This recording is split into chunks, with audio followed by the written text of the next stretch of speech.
Good evening, everyone. Let us go ahead and call the City Commission workshop for the City of Deltona for Monday, January 11th to order. And may we have the roll call, please? Commissioner Bila Vasquez. Present. Commissioner King. Here. Commissioner McCool. Here. Commissioner Ramos. Present. Commissioner Sosa. Here. Vice Mayor Bradford. Here. Mayor Hersberg. Here. Now may we all please stand and pledge to the flag. And Commissioner King, you can just keep standing. Would you like to lead us? I pledge allegiance to the flag of the United States of America and to the republic for which it stands, one nation under God, indivisible, with liberty and justice for all. So this evening we have 2 items on the agenda. And before we begin, Mr. Peters. Thank you, Madam Mayor. Tonight we're going to try something a little different. We're going to do a modified town hall version of a meeting. Obviously with COVID we couldn't do a traditional town hall where everybody's on the floor together, but we're going to do our best. What we will do is we will have presentations on each item. At the end of the presentation, we will open up for questions from the commission, and then we will open the floor up to questions from the audience. Hopefully we can have a free-ranging dialogue. And if I will request that everybody from the audience ask a question. There is time at the end of the meeting for public comments. This is an opportunity to get answers to questions. If somebody starts to filibuster, then we will probably have to institute the 2-minute time limit at that point. But hopefully everybody can keep it in the form of a question, and we have a good exchange of ideas tonight. Thank you. Okay, thank you, sir. First on the agenda is economic development. Is that Jerry? Are you doing a presentation? Mr. Peters, are you doing that?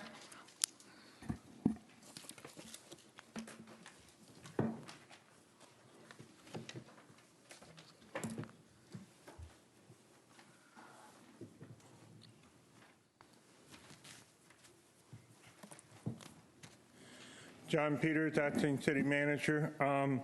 What I want to do tonight is just talk a little bit about a different approach to economic development that I would like to follow going forward as a city. You will see at the end of the slide why this is rather unique. Title is Designing a Successful Economic Development Strategy. With planning the process, we conceive of an idea, we design a process, and then we implement it. And we'll start in the top right-hand corner of these 4 boxes. We want stronger existing businesses. We want the recruitment of new businesses. These 2 things will result in increased tax revenues and provide for sustainable income for our residents. Mentor and assist. We will guide and mentor existing businesses. Many of our existing businesses lack adequate off-site infrastructure. They need improved site curb appeal. They need improved signage, and they need improved facade appearances. Now, I'm going to use the area where our CRA is along Deltona Boulevard as an example. And if you think about that area and you go back to the 4 items, adequate on-site infrastructure. We know that we have areas there that do not, off-site, I'm sorry. We know that we have areas that does not have public sewer. It has hampered potential development. We have areas where the site curb appeal is atrocious. Last meeting, Commissioner Avila Vasquez brought up the blown over sign, boarded up or open buildings and that type of stuff. And what you will hear a lot about in code enforcement is what's called the broken window syndrome. Once you have a broken window and it's not corrected, then you have more broken windows and more broken windows to where the whole area ends up looking blighted. So improving the site curb appeal is extremely important for the overall feel. I'm sure you all have been to places where you drive through an area and you intend to go to a restaurant and you're like, I'm not eating here. That's where the site curb appeal becomes very important. And then improve signage. You know, obviously, we don't want windblown signs that are half on the ground, but we also want signage that is modern, that's attractive, because that also affects the appearance of the area. And then in some cases, we have older structures where the facade is in pretty shabby condition. Once again, it's curb appeal, it's the way the property looks. So I'm going to use the example of Deltona Boulevard and go through all 4 examples. With regard to off-site infrastructure, provide sanitary sewer, sidewalks, bus stops, street lights, and crosswalks. Those are the off-site improvements we know we need to have on Deltona Boulevard. We've had a very good discussion recently about the CRA fund going to these very items. The next is provide landscaping through grants, through a grants program potentially. In many municipalities that I know of and been part of, the city will use, whether it be CRA funds or certain funds, to help defray the cost of upgrading the landscaping and, you know, going down the list, the signage and the facade. All 3 can be done through grant programs. Typically, the way they're handled is they're a 5-year program that you pass an ordinance that gives them 5 years to upgrade their property. And the first year of the program, you may say, we're going to do a 50-50 split with the property owner. Second year, it goes down to 40% from the city. Third year, it goes to 30. Fourth year, it goes to 20. Fifth year, 10%. You know, the idea is to encourage through financial means to get the property owner to do the things to upgrade their property. But, you know, what you typically do is do an ordinance that specifies the design standards that we expect to achieve with those properties. Then the next is designing a successful economic development strategy. And this has to do with recruitment of new businesses. Top right corner again. I'm going to put my glasses on here. Identify deficiencies. The second one is develop a plan to address deficiencies. Third is, approve a financing plan. And then lastly, we construct the infrastructure improvements and that type of thing, an actual implementation strategy. Obviously, I'm going to talk about the Normandy area. Right now, we have about 350 acres or more undeveloped. Yes, that would be very close to it, including. Okay. Very large part of it is paper streets. That's streets that have been platted, but they're not open. They don't have utilities. So what we have been talking about doing is a infrastructure improvement that would include a Rhode Island extension that would go through that undeveloped area, provide utilities tied into Volusia County Del Norte utilities. The road and the utilities would open up that entire area for potential development that cannot happen right now. Because there are multiple ownerships, it is virtually, and I mean virtually being about close you can get your fingers to each other, impossible to get that many property owners to get together and come up with a plan to open up that area. This is in my opinion, a proper role of government to help open up this area for potential development. The revenue potential is so high, which goes to our next item, which is How do you finance it? We have a significant amount of money in the transportation fund right now, about half of which we are paying interest on from bond in 2014. We could take that money, build the Rhode Island extension, take money from our utility funds and build the utilities, and then, rather than do it in CRA, which involved the county and all that, we could agree to do an accounting exercise where we would put an accounts receivable where a portion of the new Avalon taxes, right now, if you go out and look on the property appraiser maps and data, the Amazon project is worth $1 million. That's the land. So when Amazon comes on board and starts paying tax, if we could take what money after we do our incentive program, the money we have it, let's say we decide we're going to do 50% goes back to paying back the road transportation fund, and half of it goes to the general fund. We got Portland industrial properties right across the street. We've got a potential for a 600-unit apartment project out there that would be right next to this Rhode Island extension. Just those projects alone at 50% would likely pay back the transportation fund in 10 years. That's not a bad deal, because we're already paying interest on that money anyway. We're using it, and we're paying it back so that we can pursue other projects down the line. Frankly, with the money that we have in there, we have got to develop a capital improvement program on how we're going to spend that money going to the future. We had originally had that money, my understanding, is part of the half-cent sales tax and other infrastructure improvement to offset our local option on LAP project, TPO project. But the money there hasn't been coming through like was originally envisioned. That's why we have built up so much money in the transportation fund. So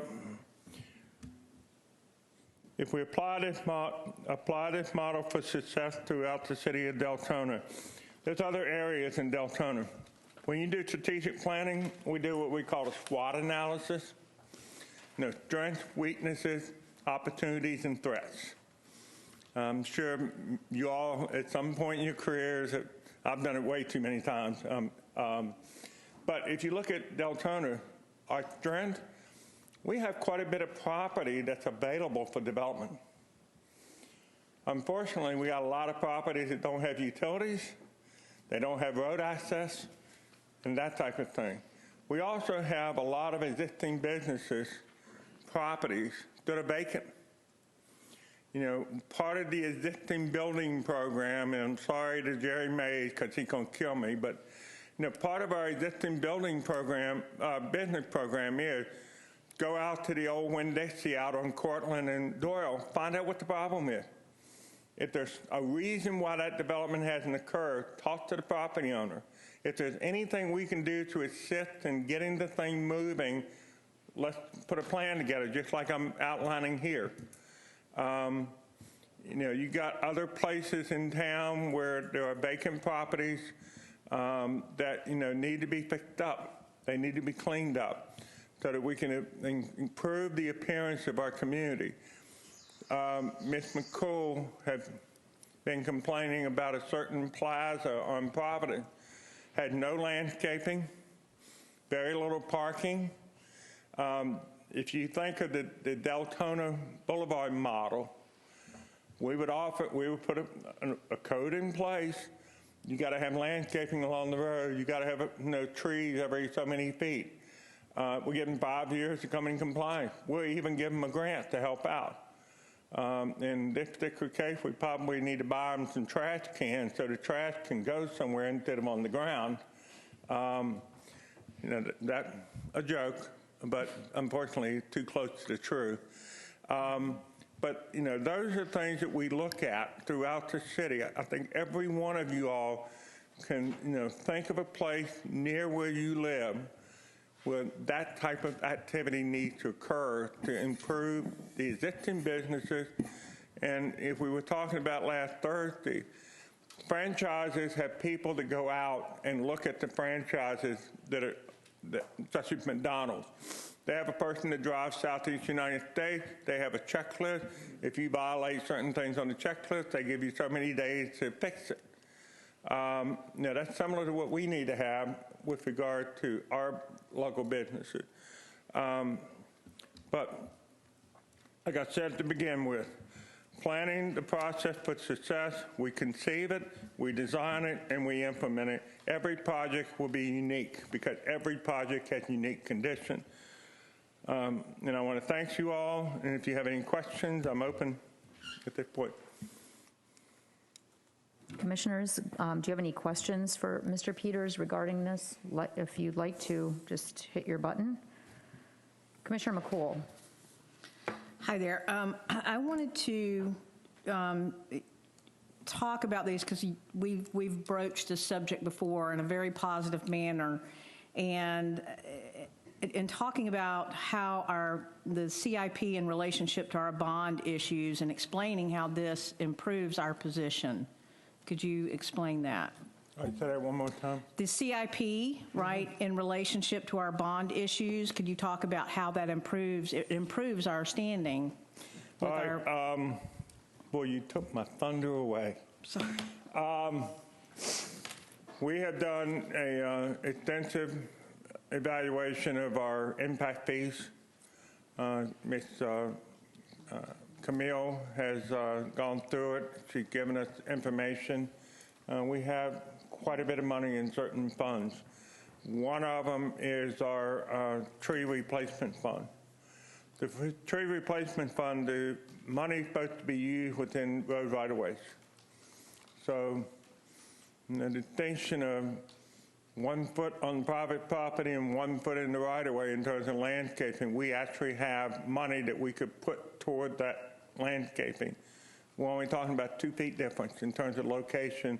One we can't pay for straight up, the other we can out of the tree replacement fund. So there's funds that are available. We have the transportation fund.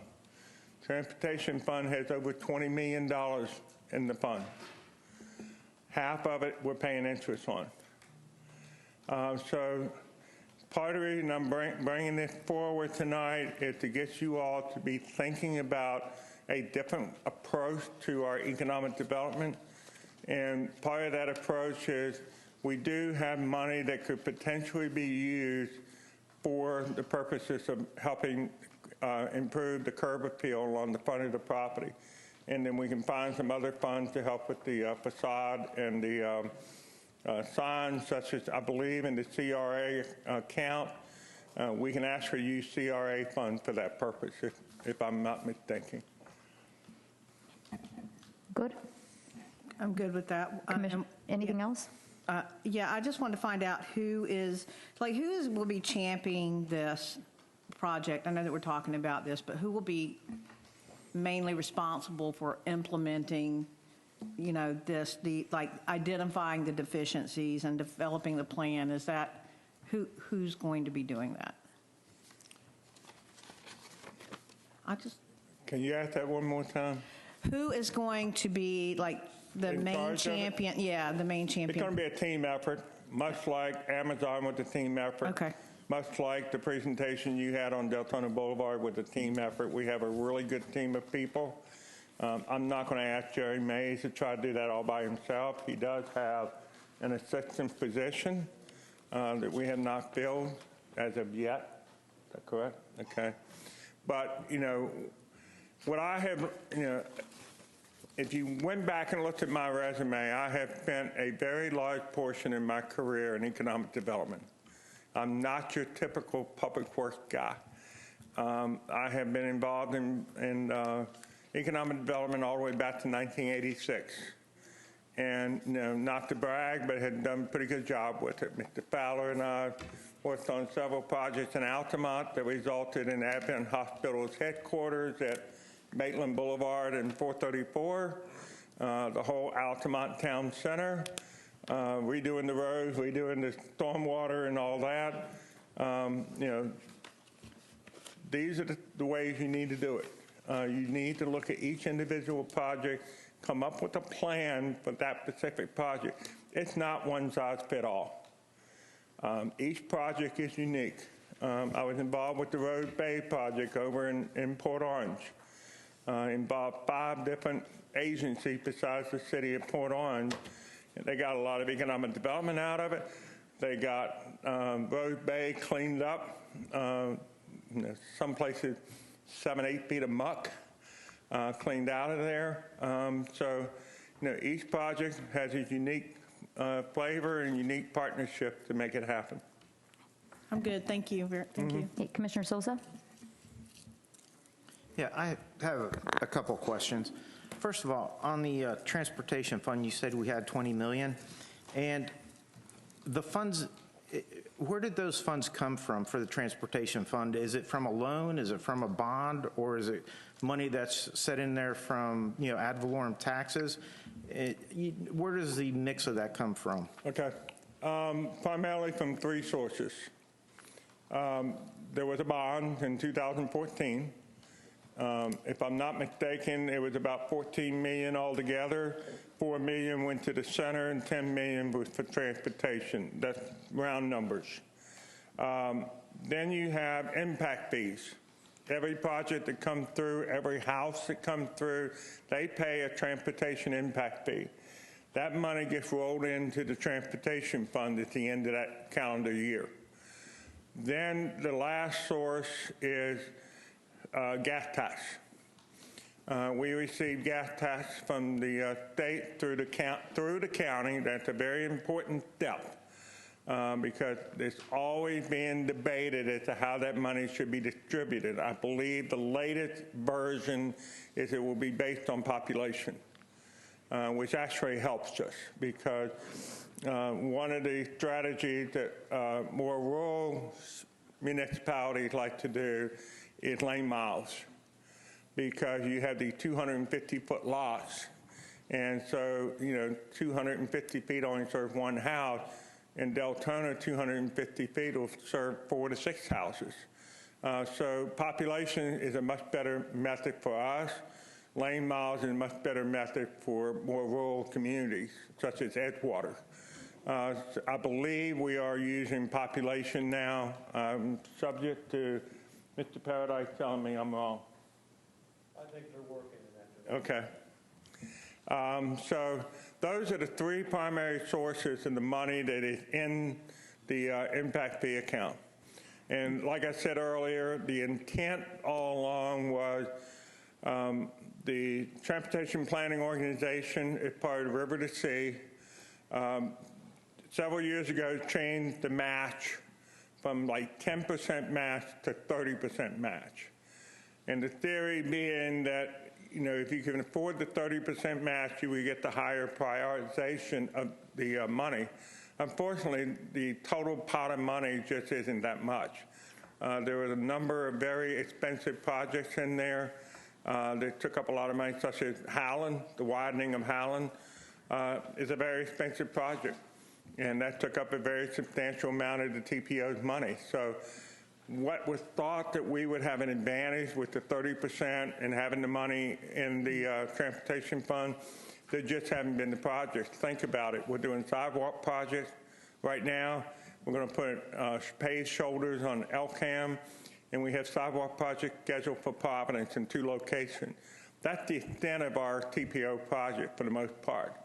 At the time, they were talking about a flyover on Saxon, where you would fly over I-4 and cast Saxon beyond Normandy. You can imagine what that project would have cost. So that's why we have so much money there, and it comes from 3 sources. Sorry for the long-winded response. No, I appreciate it. Another question. Like you said, we have 2 major components of economic development: land and labor. I mean, we have a huge source of labor, so I think economic development right here in Deltona is definitely a very good possibility. Now, with that being said, you brought up partnerships, team effort. I'm just curious, what projects does Team Volusia and our economic team have on the books for 2021 for Deltona?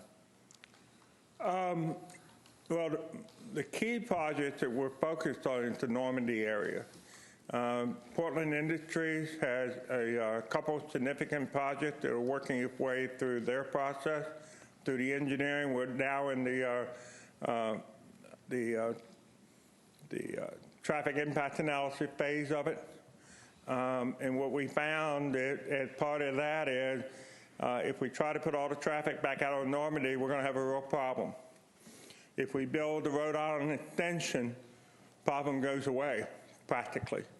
So that's when it became very evident to us that the Rhode Island extension is absolutely critical in order to have a development out there that does not negatively impact the community. One thing I'd like to remind you all is when we were talking about Amazon, everybody was concerned with the level of traffic. The road project itself is not even complete at Graves and Howland. But, you know, Amazon, unlike the 350 jobs we thought we would have by now, they've been running full steam with 1,000 employees, which is fully operational. The traffic has not been bad out there. Yes, we've had some trucks who have gone down Normandy to the south. Well, actually, they're coming up Saxon to Normandy because their GPS tells them to go that way. But we have the signage, we had the plate readers and all that. I don't think we've got the same problem going south on Normandy. But the bottom line is the traffic has been much better than I think any of us ever dreamed of. That's why we need to have a project like the Rhode Island extension to ensure that the future growth will not have an adverse impact on the traffic.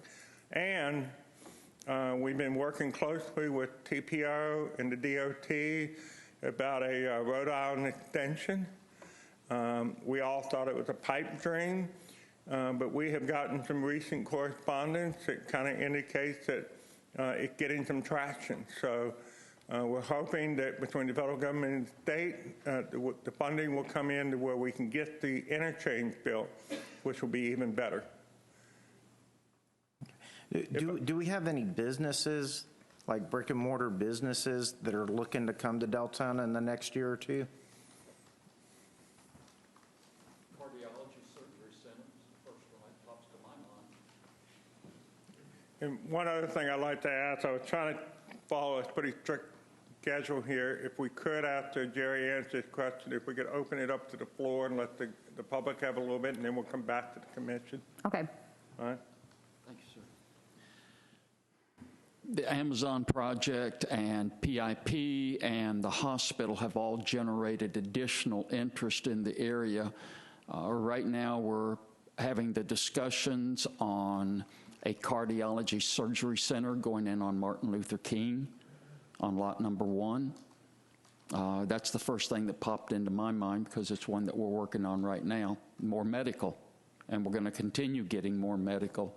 There's interest out there now with doctors, a group of doctors opening up their own offices up closer to the hospital. That's another discussion item. These are the things that keep coming through DRC that we're gathering together and putting in.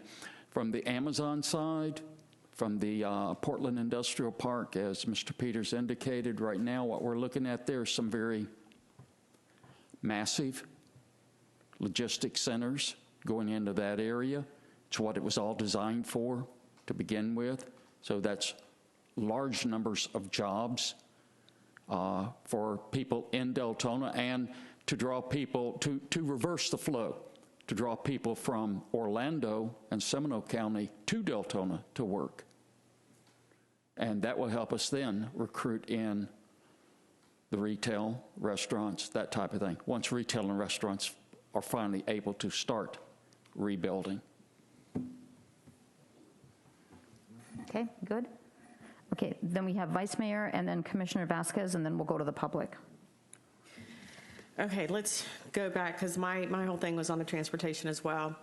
And I know somebody's going to come up here, and he's going to speak about our roads.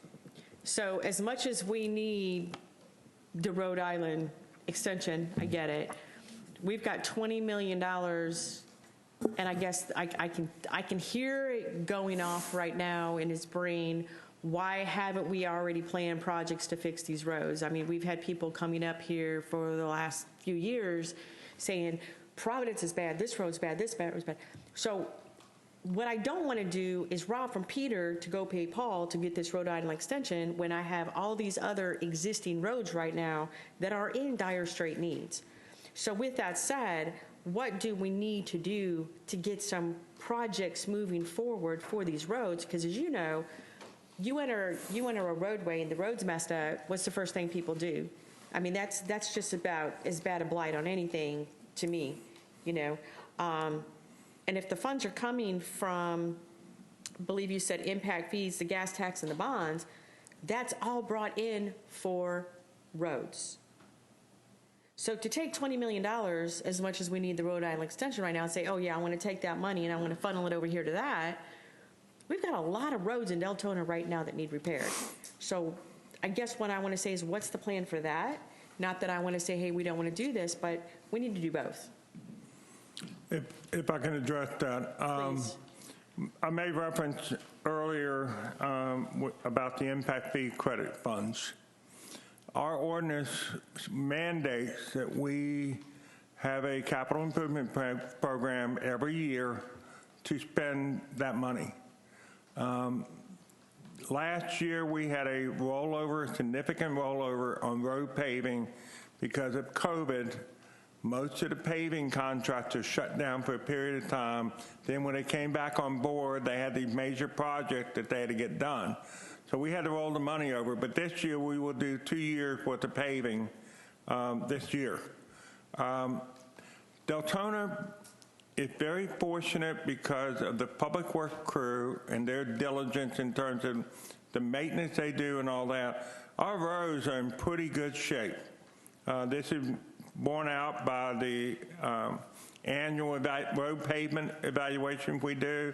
It has a score. We do pretty well. The problem is people drive down certain county roads and they think they're the cities. And they go, oh, I hit a huge pothole in Providence.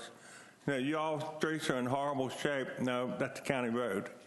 So, you know, I'm very proud of the work that our public works crew do in terms of maintaining our existing roads. Many of the existing roads that have problems, it's more stormwater drainage than it is pavement. But we have to fix the stormwater and drainage in order so that when we pave it, it will keep for 20, 30 years. But we are going to have a very robust CIP process this year. In fact, we will be bringing to the Commission in April a full CIP program that will include places where we can use the tree replacement money. It's about 800 and some thousand, I think the last I saw. There's parks impact fee money. There is law enforcement impact fee money, and then there's fire impact fee money. There's a significant amount of money in each one of those. So we will have a full-blown program. For instance, on law enforcement, the sheriff's office has a leaking roof over there. We can upgrade the roof and call it construction and use the law enforcement impact fee money. We have bought license plate readers in the past, but that fund is very restricted. We will be working with Sheriff Chipwood on what other projects or what other equipment he may need to better serve the residents of the city. And then, and I, you know, apologize if it's on there. Do we have a map? Because that is one of the biggest things I get encountered with residents calling up, and I have to explain to them, unfortunately, that's a county road. We can't touch it. Is there a location on our website that has a map that designates to individuals, or where can they find that map to show them, or even a link to it, what roads are city and what roads are county? We have such a map, and we can provide it to each of you all so that you would have it. We can provide it both in a paper version and a PDF version, so that if you have a resident calls up, you can send them via email the PDF version so they can see it. Okay. Well, so it's not readily available on the website, or can we just put it on the website? I think readily available. It's just a matter of turning the layers on and producing them out. Okay, thank you. Good? Yes, Okay, ma'am. Commissioner Vasquez, and then we'll go ahead and open it up. Thank you, Mayor. Mr. Peters, going back to the identifying deficiencies, and we used Deltona Boulevard as an example, which was a good idea.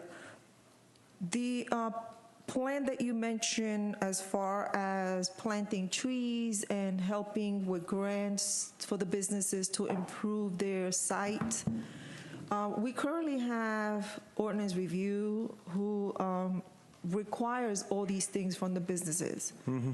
Is that something that we're going to piggyback on, or in addition to, or are we still holding businesses responsible for trees, bushes, buffers, and the kind of signs that they're using right now?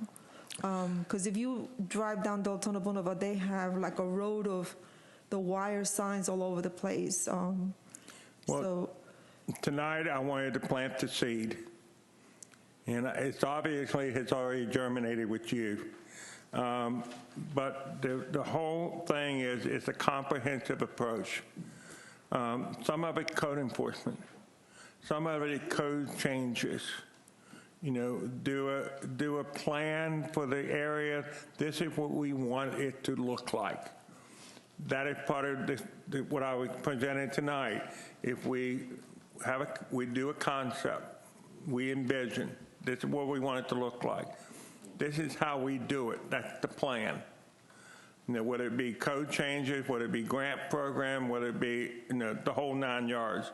And then we put an implementation strategy. And the implementation strategy, when we were gone through the first 2 parts, I'm not telling you this is what we're doing. We could come back with a modified code that requires that the property be brought up to our current code within 5 years. That we use CRA money to seed a grant program that pays 50% or whatever the number is. If there's areas within the right-of-way that we have room, we may put some landscaping in within the right-of-way out of the tree impact fee account. That would lessen the burden on the individual property owner at that location. A little bit of all that is part of the overall strategy. The other part of it is spending the CRA money that we committed to, the bus shelter, the lighted crosswalks, sidewalk gaps that we have where, for instance, from the hotel down to the McDonald's, people walk through the grass there. Fill in that gap. Things of that nature is all part of an overall plan for the CRA to address the deficiencies that we think we have that impedes commercial development and businesses. Thank you. Okay, so now we're going to go ahead and go to the public. So if anyone has any comments or questions, one by one, we'll go ahead and raise your hand and come up to the podium. And then go ahead. All right, Mr. Bellich, and then the gentleman right here in front. And I believe you filled out a request to speak card, right? Okay.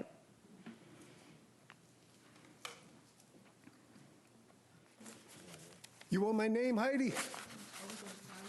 Mo Green, Las Vegas. Now, Richard Belloc, Deltona. Here's what I want to say. You look around, I mean, I think there's maybe 10 residents here. The other people all work here and stuff. There's only 10 residents.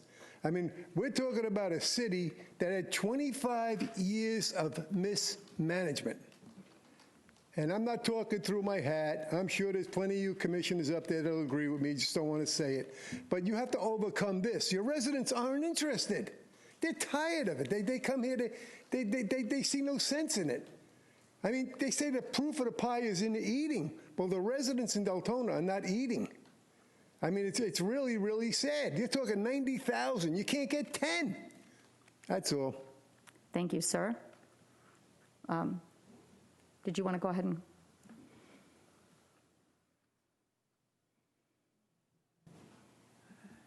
My name is Greg McDowell, and I live on, my property is up against Alley 500, and I am my mother's caretaker. I'm retired. But it's very difficult to get some sleep when you're a caretaker because you never know what time they're going to wake up or how often they're going to wake up, and you got to take care of them. My problem is the dumpsters are being unloaded back there on Alley 500 at unspeakable hours. The earliest was 4:26 a.m., and I have no business losing sleep at that hour. And sometimes it's like 6. My request is maybe, can we put a time limit as to maybe like 8 a.m., or maybe cut back on how many companies are back there doing this. Orlando Waste Paper is the worst one of all. That's the one that's doing it at 4:30 or so, and I just can't put up with that. That's it. Thank you, sir. Thank you. The gentleman has brought this to our attention multiple times, and to address that, we have a solid waste contract that is 3-year period, 3-year window when all commercial waste will be under Waste Pro. Driving down that alley, none of those are Waste Pro. Not one is Waste Pro. There's about 4 different companies back there from what we can see.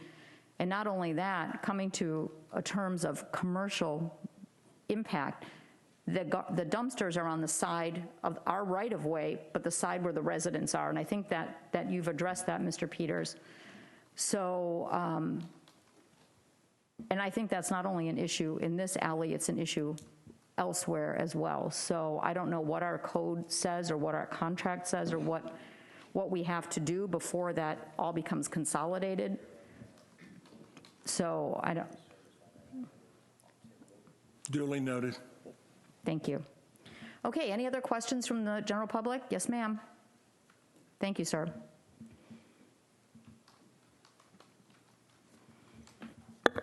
New White, Deltona. I have a few things, but since this is workshop, I'm just going to do 2 of these, and then I can discuss it with my commissioner. But 2 of the things I heard that I kind of need some more information on, one is the county roads being the issue, which I 100% agree, but I heard that, well, it's the county roads, there's nothing we can do. But there is something we can do as a city, and that is to put the county accountable for maintaining their roads. So my question is, what is currently being done? And my second part of that would be to the residents who are listening. It's also our responsibility to contact the county and let them know that it's not acceptable to us. Our representative is Fred Lowry. His email is flowry@volusia.org. Email him. Tell him it's not acceptable. The county chair, Jay Brower, at volusia.org, same thing. Reach out and tell them that we're having problems and we want it resolved. Second was, I didn't hear the answer about the Volusia Forever and how, what projects are they bringing? Also, any of the other agencies, committees, chambers, and organizations that we are paying to bring us these things and to do these things for us. Where are we at with them, and what kind of projects do we have looking forward in 2021? Thank you. Thank you. To address that, Mr. Peters, I think our TPO rep, Commissioner Ramos, do you have any idea of which projects are down the pike for county roads at all in the city of Deltona, aside from Howland? Aside from Howland, that's the only thing currently that we have. That's it? Yes. Okay, and Mr. Peters, I think that in the past, the county has offered, the biggest bane of our existence basically is Providence Boulevard. I would say from Doyle to probably Normandy, then it goes through a nice little section, and then it's kind of bad again. And I believe the county has had a discussion with the city in the past about paving and dedicating Providence, correct? The county gave us a letter that they were willing to pave all of Providence from Howland all the way to Doyle, and the city would take it over at that point.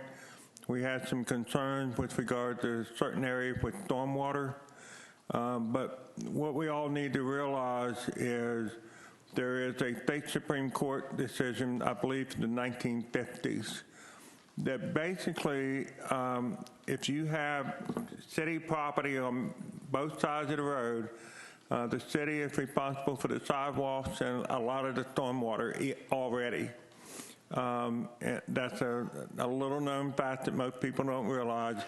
The lady that runs the road division over at the county, she knows it because I worked with her over in Lake County when I was at Mount Dora.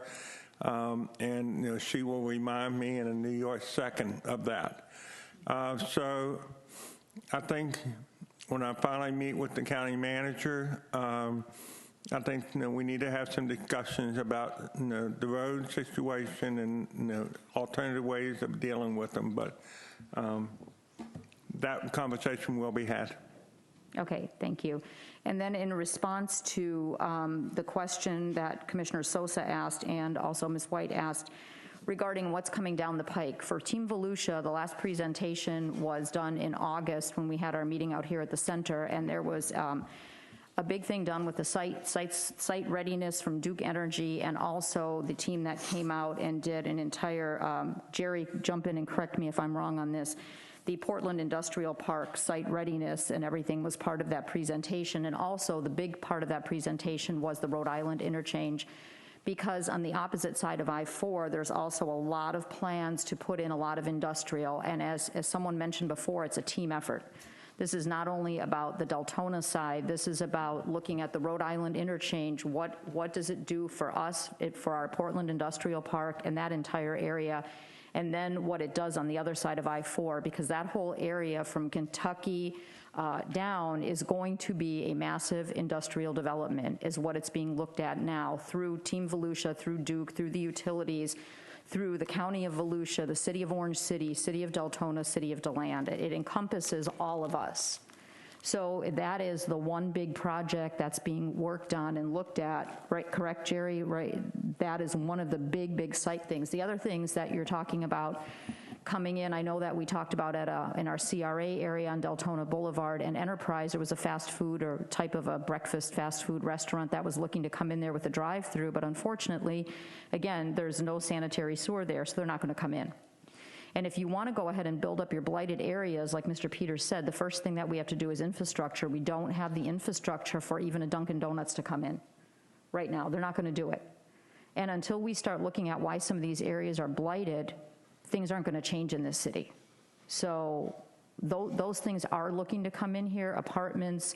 I think even one of the franchises is looking at 3 or 4 different sites in this city. It's just, in multiple parts of the city, they're all looking to come in, but a lot of it is what is our infrastructure like? Who has sanitary sewer, natural gas? How are we willing to work with an alleyway behind so that you can put a drive-through, take a piece of property and be able to put a drive-through through, not even have an eat-in space, just do a drive-through. Those are all things that they're looking, but until we can present a better plan than what we have, we're kind of winging it. Am I correct? In every single way. So I think to wrap this up, unless we have anybody else in the public that would like to speak, yes, sir. And yes, ma'am, you too, and then we'll go ahead and wrap this up. And Mr. Peters, if you want to wrap it up after these, and then we'll go to code enforcement.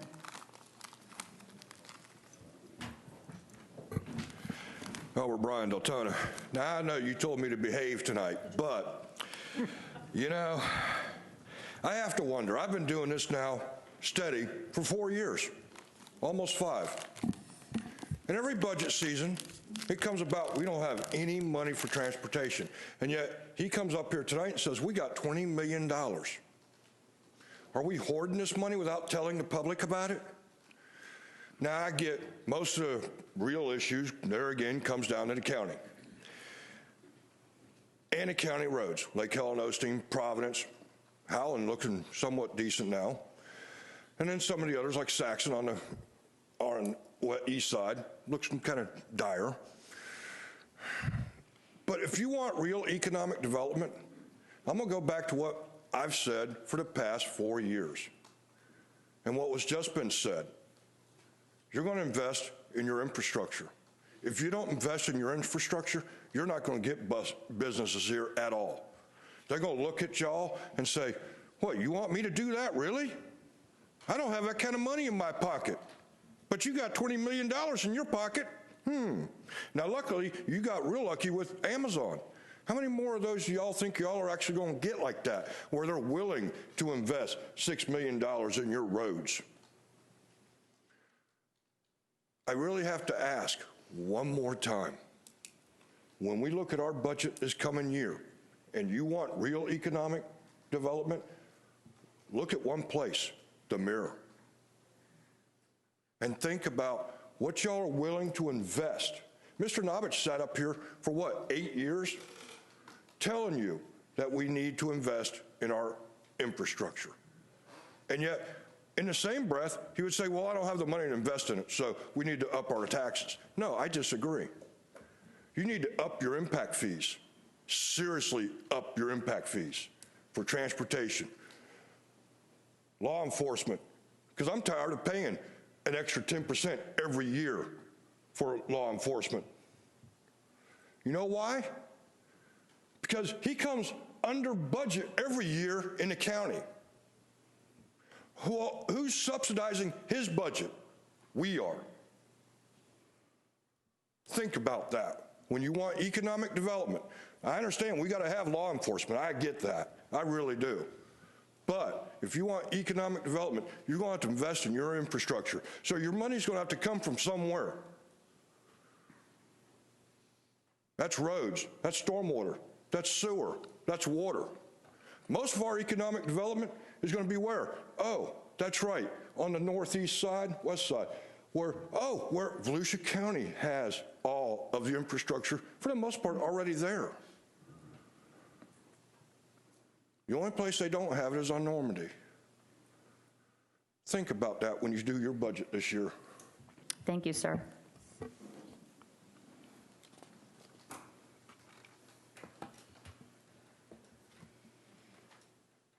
Terry Ellis, Albert took some of what I was going to say, but my other thing is two questions. I know that Mr. Peters, you talked about developing or using pretty much a project management approach and looking at different areas, and you have to develop a plan for each one. So that is my question, is is the plan to go through the city and identify the commercial areas, the shopping plazas, go through and do a comprehensive evaluation through the whole city and then develop plans and prioritize? Yes, ma'am. Okay. And second, that's good. And then I didn't hear anything about Lakeshore and Lake Monroe, because we heard a lot about ecotourism in the past and the plans to develop that area. And I'm just asking, are those plans still moving forward, or is that being delayed? What's the status of that?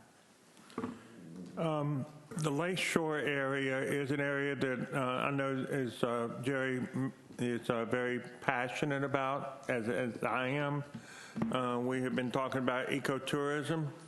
The reality is we're going to be building a water withdrawal project out there in the next few months. It's going to start. It's going to take about 18 months. And during that 18-month period, Jerry and I have already started talking about developing a plan to do something with that area. The ramp, the old community center, the schoolhouse, all that as part of an just similar to what we would do anywhere else in the city based on the presentation. We'll come up with a concept, we'll come up with a plan, and then we'll come up with an implementation strategy. So that is right up there with any other type of economic development. Okay, and lastly, are there any plans to involve the community in the economic planning conversations in the future? I think that's part of what we're doing tonight, ma'am. Okay, Commissioner Ramos, and then we'll wrap it up. Thank you, Madam Mayor. John, I love this. I just would like to see, hopefully, as we move in the design portion of this, to maybe include the chambers and our West Volusia realtors, just because they are currently out there and they can even help us to advocate once we have and ready to implement. Noted, sir. Okay. Vice Mayor? I'd like to add, that you add as well mic went off. I would like to add too that it might be good to reach out to the VBIA in reference to the development as well, the Volusia Building Industry Association. And a couple things came up out there. The Rhode Island extension, the last time we talked about this, as the mayor brought up, have we had the conversation with Orange City and DeLand yet in reference to it, because this is drastically impacting them as well. I mean, as far as I understand, aren't we crossing over their turf as well? I know you guys had, obviously with county, but what's Orange City and DeLeon saying about this as well? And then Ms. Ellis sent us an email the other day, and I thought it was very interesting, and then kind of disappointed I didn't think of it myself, but we do keep referencing to ourselves as a bedroom community, which we're no longer that sleepy bedroom community. So I would love for us to move forward with rebranding us out of that bedroom community mindset and into a new direction. But my biggest question right now is the Orange City DeLeon. What did they say about the addition? Mon Paradise has been in contact with Orange City, DeLeon, and Volusia County with regards to that whole area. There's something going on. I don't think anybody is quite sure. I know of some people that live in the area of Kentucky and 472. There are people going out making cash offers to buy property without a real estate agent. This has the smell of somebody trying to consolidate property for a bigger project. And so, the vibes are out there that something's happening. Unfortunately, based on our conversation, no one knows what it is. So just stay tuned, and as soon as we know, you'll be the first to hear. Okay, good. All right, we'll go ahead and wrap this portion. Mr. Peters, are you good with what you've heard here to go ahead and bring this back and move forward on this? I am ecstatic with everything I've heard, and even Albert Bryant was in agreement with him, even though he doesn't want to admit it. We do need to spend infrastructure to get our economic development going. So, okay, great. Let's move on to item B. Mr. Peters, the open discussion on code enforcement. Yes, ma'am. Thank you very much. Over on the wall over here, the 3 large maps. I encourage people after the meeting, while we're talking, whatever, to go over. This is something that I'm very passionate about. For those that listened to me last week know it. We have a very large percentage of rental properties in the city, somewhere upwards of 30%. 30% definitely, maybe more. What we did is Ron Paradise and his incredible staff put together the maps. One of them shows the homestead properties and the rental properties and others being vacant land, commercial, and what have you, institutional. The makeup right now is 60% homestead, 30% other residential, and 10% others category. So then I asked Ron to put together the code violation, code enforcement. Lo and behold, what we found was that a rental property was 2 times more likely to have code violation than a homestead property. Now, the other side of that is a commercial other category was half as likely to have code violations compared to residential. So then we went, let's take a look at I just imitated Albert Bryant. Oh my gosh. I can't believe I did that. So then we looked at crime. The Sheriff's Department was incredible in giving us the shape files for GIS, so we were able to overlay the crime data on top of our map that showed the rentals and the homestead property. Once again, twice as likely as rentals will have crime as the others. Now, we have asked the sheriff to come tonight for a 2-parter. The first part, he's going to talk about crime. He's going to show you some maps that are in your package. Don't look now. That show the hot spots. And when you compare that to where the rentals are, you're going to go, yep, I understand now. The second part will be a presentation on how important code enforcement is. The sheriff has a captain, I believe, I don't want to get the wrong rank here, who has been involved in code enforcement in Daytona Beach. And he has some very enlightening information to share. For most of you all, it's just going to be something you've already heard before, but I think it's very important to hear from the perspective of somebody that's done it for many years in another community. So with that, I will ask Sheriff Chitwood if he would come forward. And you have the presentation material in front of you to go along with it. And I want to thank Sheriff Chitwood for taking time out to come tonight. Thank you, sir. I appreciate that. Good evening and Happy New Year. I'll start off with saying that it has been an absolute pleasure the last 4 years to work with the city of Deltona. You guys do a great job, and for the record, our budget went up 0.97% last year, and that was due to the pay raises that we gave countywide, so that we know. All right, he's going to give me a tutelage on this, and I'm going to screw it up, so. Yeah. Okay, this is your map. Yep. Okay. Full screen. That'll go to full screen. Can you finish? This is your second view. Sheriff? Yes, ma'am. We have, you guys all have your district map with Sheriff's District 4, and then you have your zone maps in here too. I had them printed out from, thank you Sheriff Chitwood for doing these for us when you first came in. So these are all here for reference. The important thing to note with these maps is when you come to ComStat, we talk about this zone, this occurred, that occurred. I know Commissioner McCool, you've been to a million meetings, and the first question is, what are you talking about? What's 49 zone? So at least this will give you a reference point when we start. And it's not going to be any surprise to you, really anecdotally, and we have Captain Lee here from the Daytona Beach Police Department who took over their code enforcement and has done a phenomenal job in the last 4 years. An example would be the beachside core side that you read about all the time in the paper. You read about why is there blight on the beach side, what's going on here, what's going on there. And that area that runs between Main Street and ISB, river to ocean, is 99.9% rentals. And then you have subleasing that goes on in there, and then you see the overdoses, you see the robberies, and they wonder why, because they've dug themselves in a hole and they can't get out. That's why it's so important that law enforcement, code enforcement, economic development are all on the same page, because they're all the same, they're all intertwined. It's a three-legged stool, and if one's missing, then we're off kilter of what you want to do.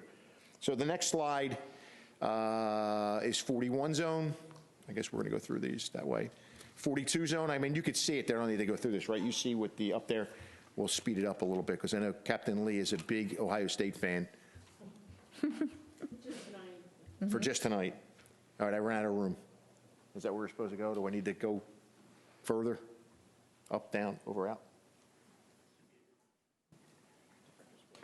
Good, I'll let you do it, Lou. So I will tell you that right now, where we stand, we haven't got our final numbers. Crime-wise, crime is down 11% compared to 2019. And when you compare 2020 to 2018, we're down 29%. One of the other things that I think we should be extremely proud of is the clearance rate in Deltona, which is the ability to solve a crime once it had occurred, is at 50%, which is unbelievable. State average is around 18%. So whenever a robbery, a burglary, a stolen car, larceny, car break, shooting, any Part 1 crime, sexual assault, the deputies are solving crimes at a 50% crime rate. This shows you the calls for service. This slide here shows you the calls for service, and you go across it. You know, you get to see in January, you know, where the burglaries were for a total of 144.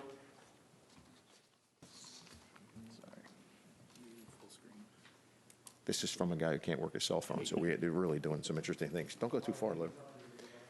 So basically, it's calls for service as it's relative to Part 1 crime. So these are the calls that come in requesting service: burglary, medical, motor vehicle, recovered stolen vehicle. Thank God, robberies. I think we only had 8 this year, and all different types of theft and shoplifting. And then, of course, when you go to the heat map shows you where those calls are focusing. So if you look at the zones, you can see, and obviously you see where the real hot spot is down there. And I think one of the reasons that you have the hottest spot in the lower right-hand corner is Walmart.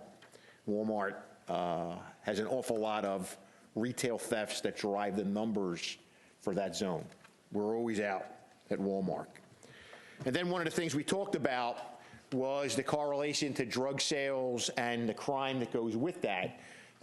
2020 has not been a kind year to us for overdose deaths. We are up significantly, and I say significantly, we're probably up 35% compared to last year with overdose deaths. So when you see the next map, you see with the zone breakdown, obviously our big zones are 42 zone and 44 zone. You have 39 and 36 respectively in those two zones, 47 zone. So again, you want to drill down into the numbers. You know, where are the overdose deaths occurring? Are they occurring in private residences? Are they occurring in rental properties? Are they occurring in places where rooms are being subletted by the homeowner? So there are all the things that we try to look at, and all that goes into the fact that we investigate every overdose death as a homicide. So their numbers, they're telling a story of what's going on. Obviously, the heat map shows you,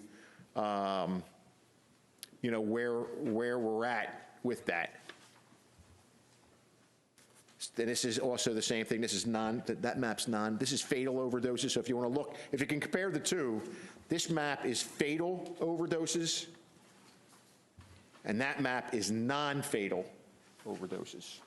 To give you an idea, I don't have a printout with the addresses, but that was extremely labor intensive. We can get that to you when we do the end of the year report, so that you can see that. Wow. So that's what we tried to look at when we did these maps for the city manager, was look at crime, look at calls for service, and look at overdoses, and see how that plays into the big picture of what we're trying to do. So we have a guest here who took time out of his busy schedule to come down. When I first got to meet Scott, he was a young narcotics cop, and it became quite obvious that he was extremely intelligent and took a lot of things to heed. When I left Daytona, Scott volunteered to come in and take over code enforcement, and by everybody, what they tell me is he's at the top of his game, and he's got this crime and code stat, the code enforcement married together to attack blight in the city. So, Scott, I don't want to steal any more of your thunder, but thank you, sir. And I can't plug that, so you got it. I will fix it for you here, I think.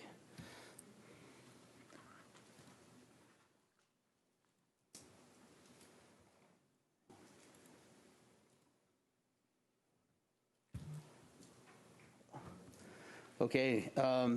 First off, thank you for having me here tonight. My name is Scott Lee.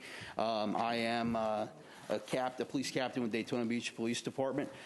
Just to tell you a little bit about myself before I jump into the presentation, I'm a second-generation police officer. My father and many other family members in my family instilled a need to serve the community, and I've had a blessed career serving law enforcement in the last 19 years at the city of Daytona Beach. 4 of those years recently, I've been a police captain. And as a police captain, for 2.5 of those, I've overseen both law enforcement and what we call neighborhood services, which is our code enforcement and rental program. And it's kind of grown, and we've kind of changed a lot over the last 2.5 years while we've tried to better that program, because, I mean, if you're familiar with Daytona Beach, there's a lot of work to be done there. We are fighting an uphill battle, and we've had to change a lot of ways that we approach the problems within our city, and I think that's kind of what I've been asked to come here and speak about. The 4 things that I really just truly believe in from a work standpoint, from a professional standpoint, is that transparency, accountability, empowerment, and self-improvement are huge things that you have to instill in both yourself and you have to instill in your employees. If you have those 4 values, we'll build a good program around those 4 values. So, and I think they mentioned earlier, some of the stuff you guys probably already know. It's probably a kind of a broad overview on some of it. Some of it may just be for the public's benefit. But the first question really is why is code enforcement so important? It's important to remember that without code enforcement, you don't have a mechanism as a city to enforce those codes that help you maintain and possibly in certain areas elevate the property values. And that's probably the first and foremost part of it. You want to maintain those property values. Obviously, that's important to the rest of the city, both the government itself that's there in the city as well as the residents that are there. The second part is the reduction of blight, and I've heard that come up a couple of times this evening. Blight's a rather big issue in several cities, especially as your population grows, as it changes and evolves, certain areas change, and as they change, things kind of get overlooked, and as they get overlooked, they deteriorate, they fall apart, they're not as maintained as well, and that's why code enforcement's got to come back in behind that and kind of hold those property owners accountable, figure out ways to get those things brought up to the level that somebody sees some value in that property to be able to either put a business back in there or buy that house and fix it and live in it so it's not vacant and just drawing the rest of the neighborhood down. The third part is improves the quality of life. And that one, it's kind of a double-edged sword, right? We show up a lot and we tell a lot of people bad news. Code enforcement shows up and they're like, you got to paint your house, or you got to tear this fence down, or you got to do this. And people feel like that impacts their quality of life in a negative way. And it really does for that one person momentarily. But for the rest of the neighborhood, as you make those small improvements, the rest of the neighborhood tends to see those improvements and it starts to kind of have a snowball effect. The people around it start to do a little bit more. You start to address those same type of issues in the neighboring houses and properties, and you start to see a positive impact that kind of grows on its own. And that's kind of the whole point, is you want to come in and inject some success in there so that you can have people kind of pick up on that and carry it property to property. And then the last part, which I don't know if this ever really crossed my mind as a law enforcement officer, how code enforcement can impact crime, until I was managing a patrol district and having to go to CompStat meetings and change my tactics as the crime trends adjusted. I had to adjust. And what I started to see is, as I was managing this code side, I was seeing this overlay, and I was seeing, okay, I'm getting called here about a code problem, but I know this address came up last week in a CompStat and it was related to a robbery or a burglary or something that was going on. And as I kind of dug into that and watched how those things connected, what I realized is that even if it wasn't that specific property I was called to, the code complaint might be 3 properties over, and the victim might be, the third house over, but really the source of the problem was where the code problem was. And as you address that program and bring that property back into compliance, often many of them being rentals, which we'll talk about rentals towards the end, you started to see that the community had a positive impact both crime-wise and number-wise, but also the outpouring of appreciation from that community, because they know the properties in their neighborhoods that are drawing them down, the ones that are constant reoccurring problems, the ones that have drug dealers just standing in the yard selling drugs all day long, or the places where every person who's stealing stuff is bringing the property there to trade it in for either usually drugs in that case, but sometimes it's a place to stay there, and they're over occupying the house. Drug deliveries are being made there because it's an easy location for a drug dealer to pull up and serve 3 or 4 to 10 people living in the same house. So displacement is one of the things that it does impact. As you start to address those problems tend to get moved along. And a lot of people think that's a bad word, displacement. It really isn't. Yes, when you displace something, you move one problem to another place. But what happens is that what I've found is you displace problems, the problem decreases in size. So you have some of it dissipates as it displaces. And the whole idea, and that we've had many of those problems as I've done this program, we've had to address the problem here, it gets displaced across the city to another neighborhood. We go there, we displace this problem. But after a couple of those attacks, it tends to dissipate away, and it spreads out enough to where people either have traveled back to where they're from, or they moved out of the city, or in many cases, some people just went to jail, and that's where they are. So the 4 components that I've really utilized over the last 2.5 years to improve code enforcement are transparency, accountability, collaboration, and empowerment. And those really, I think, are crucial parts of any program, and we'll talk about each of those just a little bit.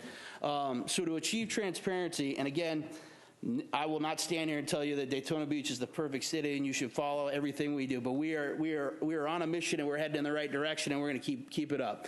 And many of these things we're still working towards. So in our path to achieving transparency, the first part is data. Your data has to be accurate and has to be informative.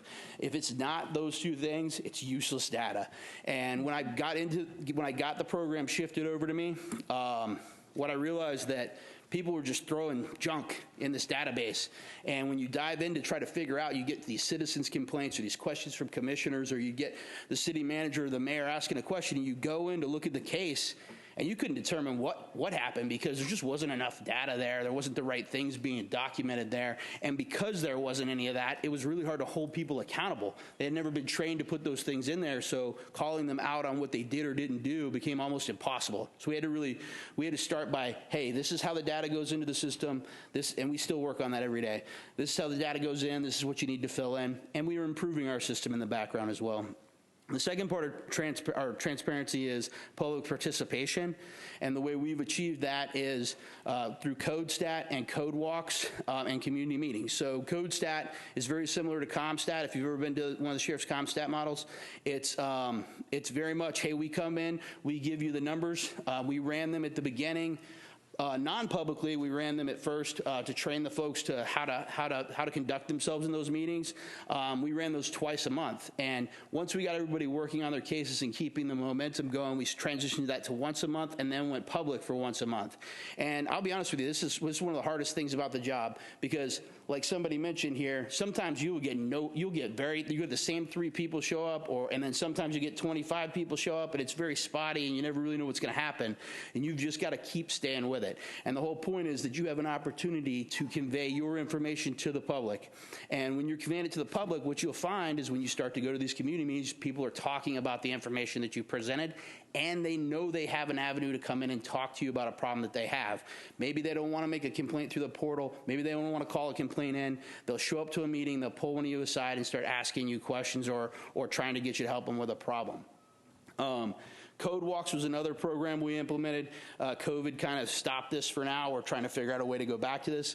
What this was kind of an educational experience for both the public and the inspectors. This was where we would specifically pick a small area in the city that needed some intense work, or then maybe the inspector needs some help in an area, and we would take that small area, we would grid it out. Everybody would come together in a briefing, all the inspectors. We would divide those responsibilities up by inspector per street. At that time of the briefing, the public would have been told about the meeting as well. They would meet us at that briefing, and we would have a briefing together. The public and us, we would talk about what we were going to do for the day, whose assignments were where. The public would get paired up with an inspector. The inspector would go to their area, and the person would go in that area with them, and they would walk the streets together, and they would look at violations and observe every property on their assigned street and go through those cases. And what we found is that the public was learning a lot from us, but we were learning a lot from the public as well. So we were learning about neighborhood history and what really is the problems, and maybe the things that you don't see as a code inspector when you first look at a house. You know, a house might look very cleanly painted, it might be in good order, but maybe there's a narcotics dealer that's living there, or somebody that's causing an issue in the neighborhood, or there's some kind of criminal activity that's occurring there that needs to be passed on to law enforcement. And we were finding that we were learning a lot about the history of the neighborhoods, as well as the problems that might be underlying that we might have overlooked initially. So the last two, these are the ones we're still kind of working on. Your city website, your city website should be very informative. It should be pushing the same information out that you're saying in these meetings. You should be letting people know, how the process works. That's a common question I get is, how do I make a complaint? How does my complaint work through the process? When do I know the results of a complaint, or how do I find the results of a complaint? And that's all information that should be out there on that website. We're currently working on updating ours. Forms and pamphlets, obviously these are great tools to use, especially in community meetings. People tend to like to have something to walk away with, comparison photos of what a violation looks like versus not having a violation. Social media, and the big thing that people forget, it's not just about pushing your information out there on social media. I don't know how you guys are, but Daytona has a bad rap on the internet, so we have to constantly try to be aware that social media is out there and people are posting problems. And I find that often they're never even calling us. They're never telling us. They're never putting it in the portal. And how can we fix a problem if we don't know about it? So at first, that used to be the excuse, right? It used to be, hey, you didn't call us. We're not mind readers. How do we solve a problem we don't know about?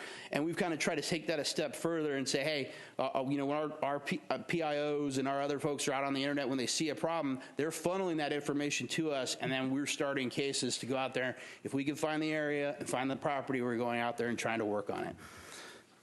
And then, of course, utilizing social media to send your information back out. So the second part of this is accountability. I mean, it's probably the most important part, and it doesn't always exist in kind of, there's a lot of in jobs in general where accountability is a struggling point. So we'll start with, the first thing I noticed is the division of labor was all askew. You had a ton of work dumped on one person, and another person was just off doing whatever they wanted on any given day. So we had to rebalance those workloads. And I not knowing how code enforcement operated and how it worked, I had to dig in and find out and read a lot about what people were doing, what their roles were, what the code said about certain tasks, and find out how this stuff should be redistributed. And quite honestly, sometimes we just had to redesign a different way to do it because the current way would just caused an uneven distribution of work. Defining areas of responsibility. If the inspectors don't have defined areas of responsibility, you can't hold them accountable in an area, especially for being proactive. And that is one of probably the biggest, I think, hurdles for any code enforcement program is teaching your folks to be proactive. And I will tell you that historically, code enforcement has been the type of department in the city where the phone rings and they get a call about a complaint and they go out and they handle it. And then that case just kind of meanders through the system however it sees fit. Sometimes it's rather quickly, sometimes it just kind of lingers on. And a lot of people weren't going out and just driving neighborhoods. And when I first took over code, that was one of our biggest complaints. Hey, you came out and wrote me up, but the neighbor across the street's house looks 10 times worse than mine, and nobody did anything about that. Nobody sent them a letter, anything like that. So we gave them areas of responsibility, told them they were responsible for those areas, and we still hold them responsible for those areas. Now, I tell them all the time, it's like eating an elephant. It's one bite at a time. So you can't expect to show up one day and solve every problem in your zone. It's just not going to work that way. But to be aware of what the hot button issues are, to listen to what the community is telling you it needs to get accomplished, and to stay on top of it. And to more so, the better thing is to understand that they need to maintain what they have accomplished. So a lot of times they'll make some ground up, and then they'll just go off to another place, and it'll just backslide in a year. And you're trying to fight that and keep them engaged in that problem. Assigning tasks and duties, this kind of goes hand in hand with areas of responsibility. We have it subdivided where we have people that work just our rental side of the program. We have people that work just our general code enforcement side of the program. We've had people assigned to lot clearance. Any duty that needs to be assigned out to somebody where it gets a special attention citywide, then that's what we do. We try to build a program around specifically what that needs to be done, teach them how to do it, give them the proper forms, and build it within our already existing system. So the second part of accountability is uniformity. And the way you establish uniformity is by establishing practices and procedures. They need to be uniform and same. I fight this all the time. And no case that you're ever given is going to have the same facts, and it shouldn't be handled necessarily the same way. But the process in which it follows should be uniform, and it should be the same. There should be steps as a case works in. The case comes in a certain way, it gets assigned a certain way, it's investigated a certain way, it proceeds forward based on a certain set of facts, how responsive the person was or unresponsive they were. That's what we're talking about when we're talking about practices and procedures. The second part, and we're still working on this too, is a clear set of policies. We have policies under our police department that we utilize on a regular basis, but you should have some policies that generally wrap right around code enforcement itself as a department. And those policies, many cities have those policies. If you don't already have them, you can pull them from other cities, and they'll glad to share. And then the second part is uniformity. You can say we're going to do, not uniformity, I'm sorry, training. You can say we're going to do everything one way and expect people to do it, but if you don't train it to them, they've been doing things a certain way for years. They may never get it. You got to sit down in the room, show them what you're talking about, and often in some cases you got to explain why. It helps for people to understand why they're having to change their methodology or why they're doing certain things. The third part of accountability is to apply the law.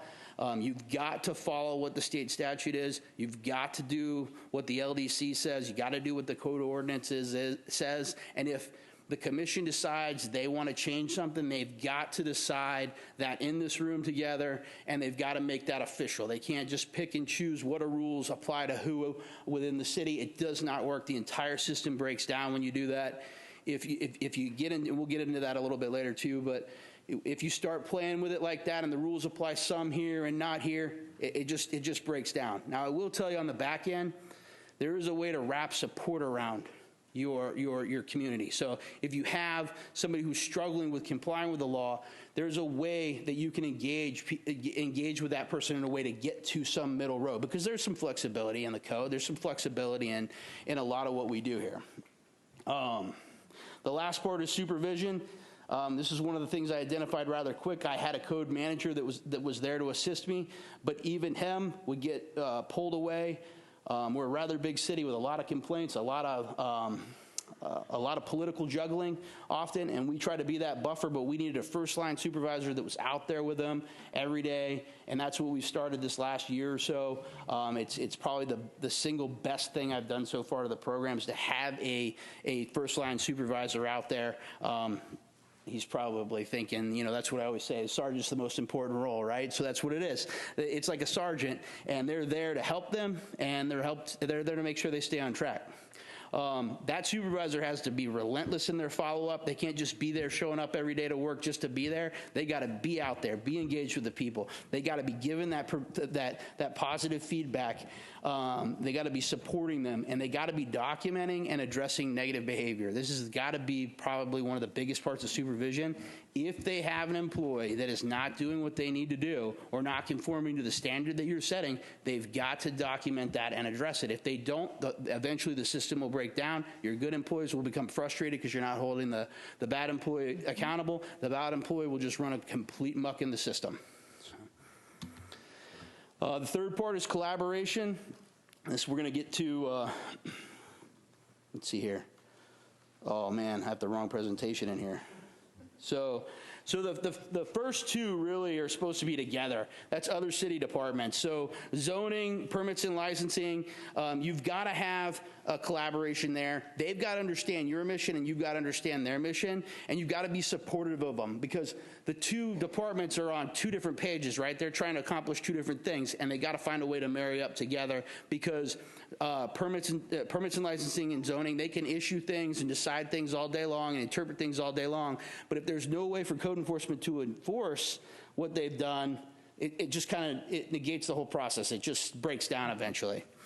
The actual second arrow is supposed to be law enforcement, and this is just an older presentation. I must have sent the wrong one. I apologize.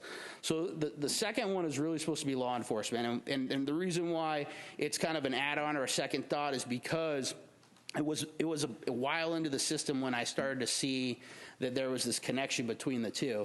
And what we've found is the overlay. I talked a lot about that. The crime data does marry up where you have your code problems. There is a lot of stuff that your law enforcement officers will see that they can't deal with, they can't address, but they will become frustrated because they know if they could just get somebody to help them, they could get that code problem under control, which in many cases is a rental problem, and that rental problem will ultimately lead to a solution of solving that problem in that area. And it'll also stop them from getting flagged down about complaints, because as law enforcement officers, honestly, and the sheriff knows this, we get told about code problems more than we get told about law enforcement problems.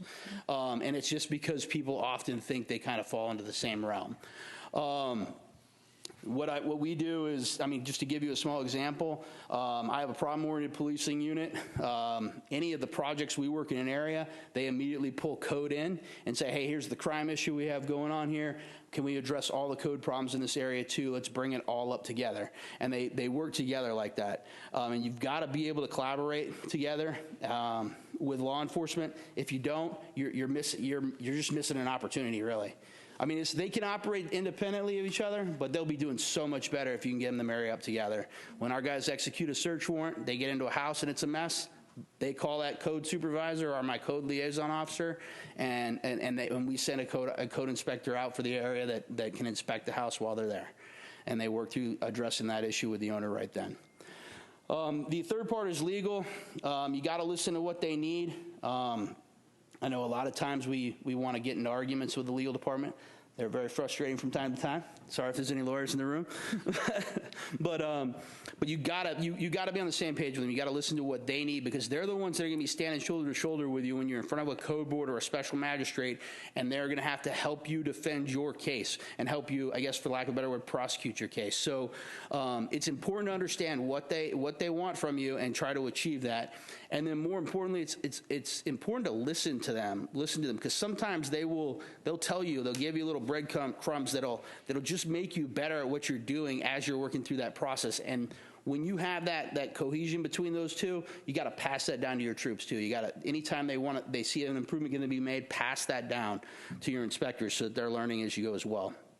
You got to clearly convey what you hope to achieve. I put this one in here because in my experience, when I come to my lawyers and I start talking to them about it, if I clearly convey what I'm trying to achieve, they can almost always find a way that it can be achieved. Whether that means bringing something to the attention of the commission, or whether it means applying a law that I wasn't looking at, they're there to help. And again, I talked about standing united publicly. It does no good if you're in special magistrate and you guys look like you're working against each other. You've got to be there working together in those cases. The customer is the last part of collaboration. I put it here at the end because it really truly is the most important part. First off, I could have wrote 3 times customer service here, because that's really what it all boils down to. The people can feel like it's the end of the world, and I get these calls literally multiple times a week. They are being told to do something they don't want to do. It's a struggle for them. And what they really want to do is they just want to talk to somebody. And you've got to give them, you can't just be so quick in the job that you're just moving on to the next person. You got to listen to what they have. You got to give them sound advice and a way to work through the process. And a lot of that is because, a lot of our forms that go out, they're very legal centered, I guess is the best way to say it. And they seem very abrupt and very, matter of fact. And sometimes they see things in those forms and they just get fixated on the dollar amounts, and they think, oh my goodness, tomorrow I'm getting a fine of $1,000 a day. How am I going to be able to do that? And they need somebody to sit down with them, talk to them, and it should be their code inspector. It doesn't always happen that way, but it should be the code inspector somewhere up that chain of command, talking them down and go, hey, here's the process, here's how it works. We're going to get you through this. We're going to work the timetable as we can, as long as you're genuinely working through it. But at the end of the day, you have to be firm and you have to be fair. So if somebody's trying to play the system or work within the system and not do their part, they have to be told that they have to do their part. And at some point you have to draw a line in the sand and you have to say, hey, this is what we're going to do. And if you can't get it done by this date, we're going to move on forward to the next step of the process. And then lastly, you got to be an advocate for them whenever possible. If you know of a program that exists that can help them, you got to be getting them to that program.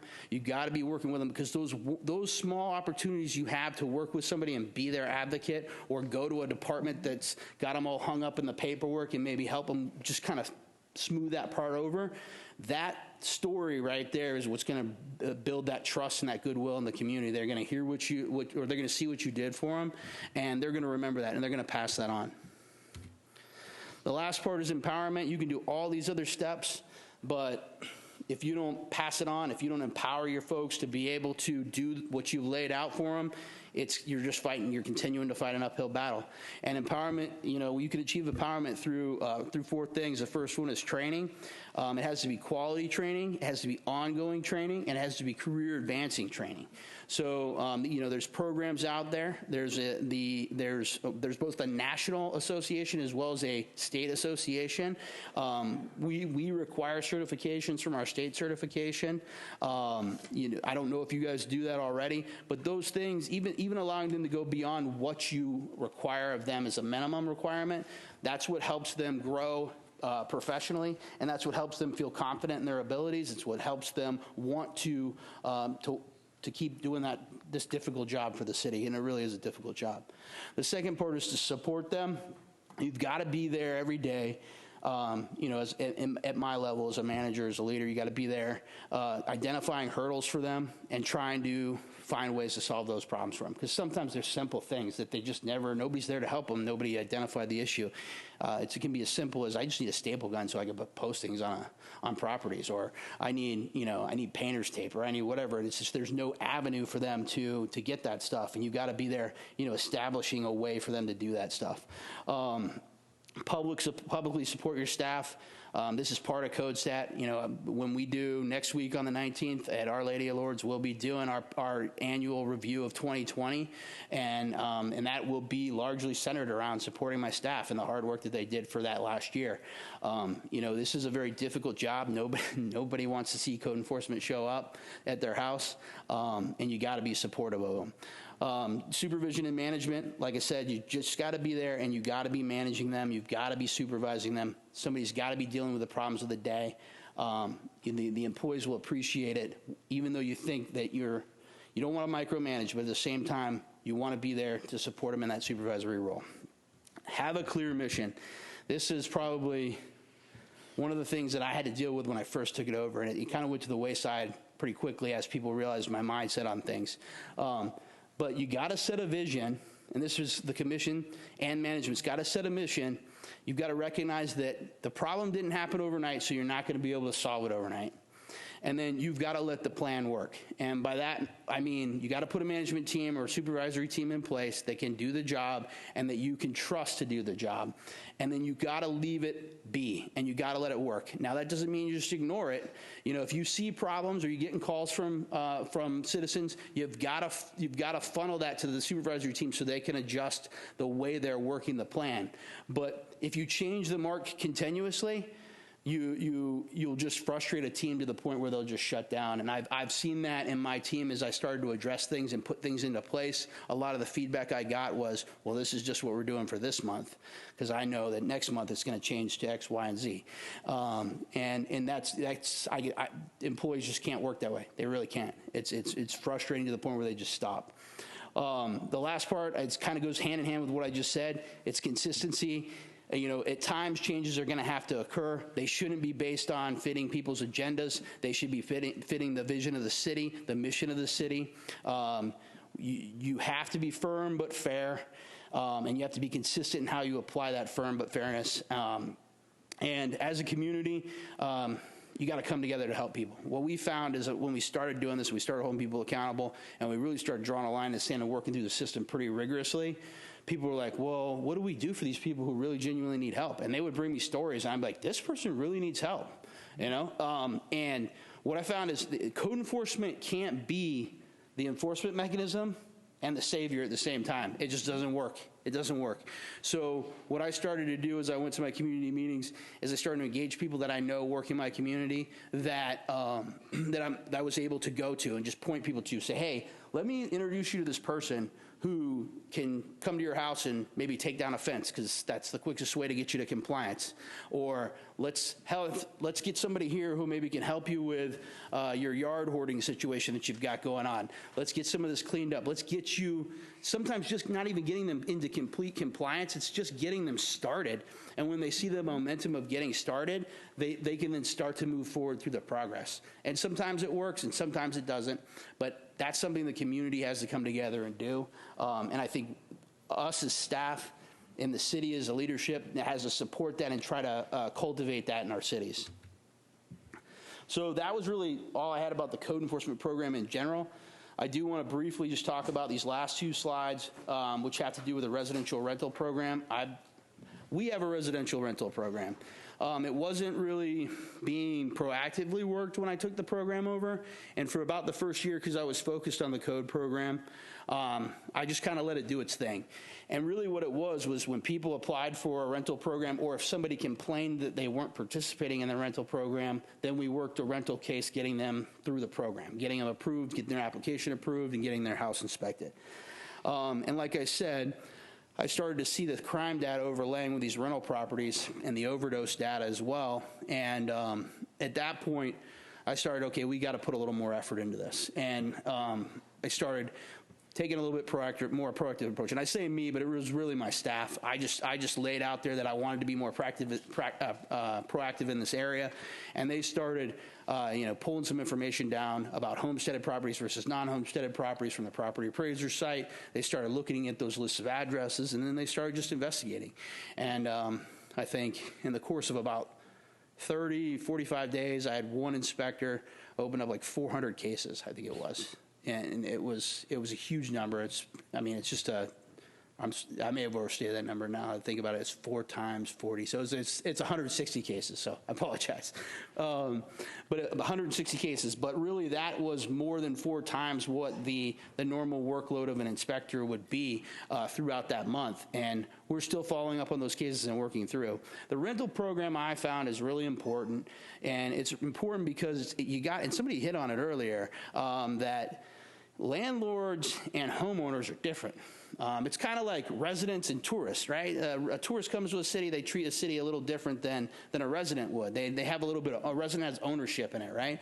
Well, homeowners the same way. It's important to recognize that a homeowner buys a home to live in the home. They have a sense of a quality of life that around it. They want a certain level of enjoyment out of their home, and they treat their home as they would to better that enjoyment for themselves. A landlord buys it as an investment. It's an investment. And an investment is they buy that house in the hopes that they're going to spend as little money as possible keeping that house for a period of time while their tenant pays that mortgage. And that is where their return on investment typically comes from, is when years down the road they sell the property, the amount of money that's been paid off by their tenant, that's what they're going to get as that profit from that property. Now, there are landlords out there that first off, I got to say, are great landlords. We have them in our city. There's awesome landlords. There's people that do it the right way.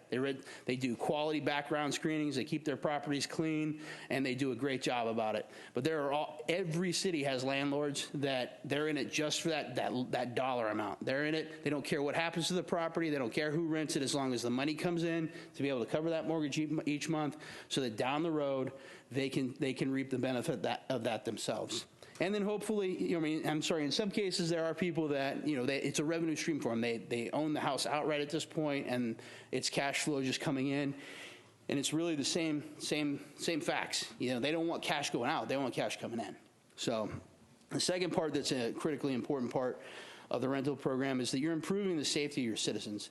And I don't know what kind of experiences you guys have had with this, but I've had some horrible, horrible experiences with this, both all the way back to being a narcotics detective on search warrants, going into houses in condition where kids and animals and families just shouldn't be living. We still run across those, and it's heartbreaking to see those situations, especially when they're landlord situations where somebody who could take better care of their property and should take better care of their property, and they should be held to that standard of taking care of it to a standard that the city sets. And the reason being is that they're generating revenue from that, and they're ultimately going to get a financial gain from that property, and it shouldn't be at the cost of your citizens, and it shouldn't be at the cost of families and kids and animals.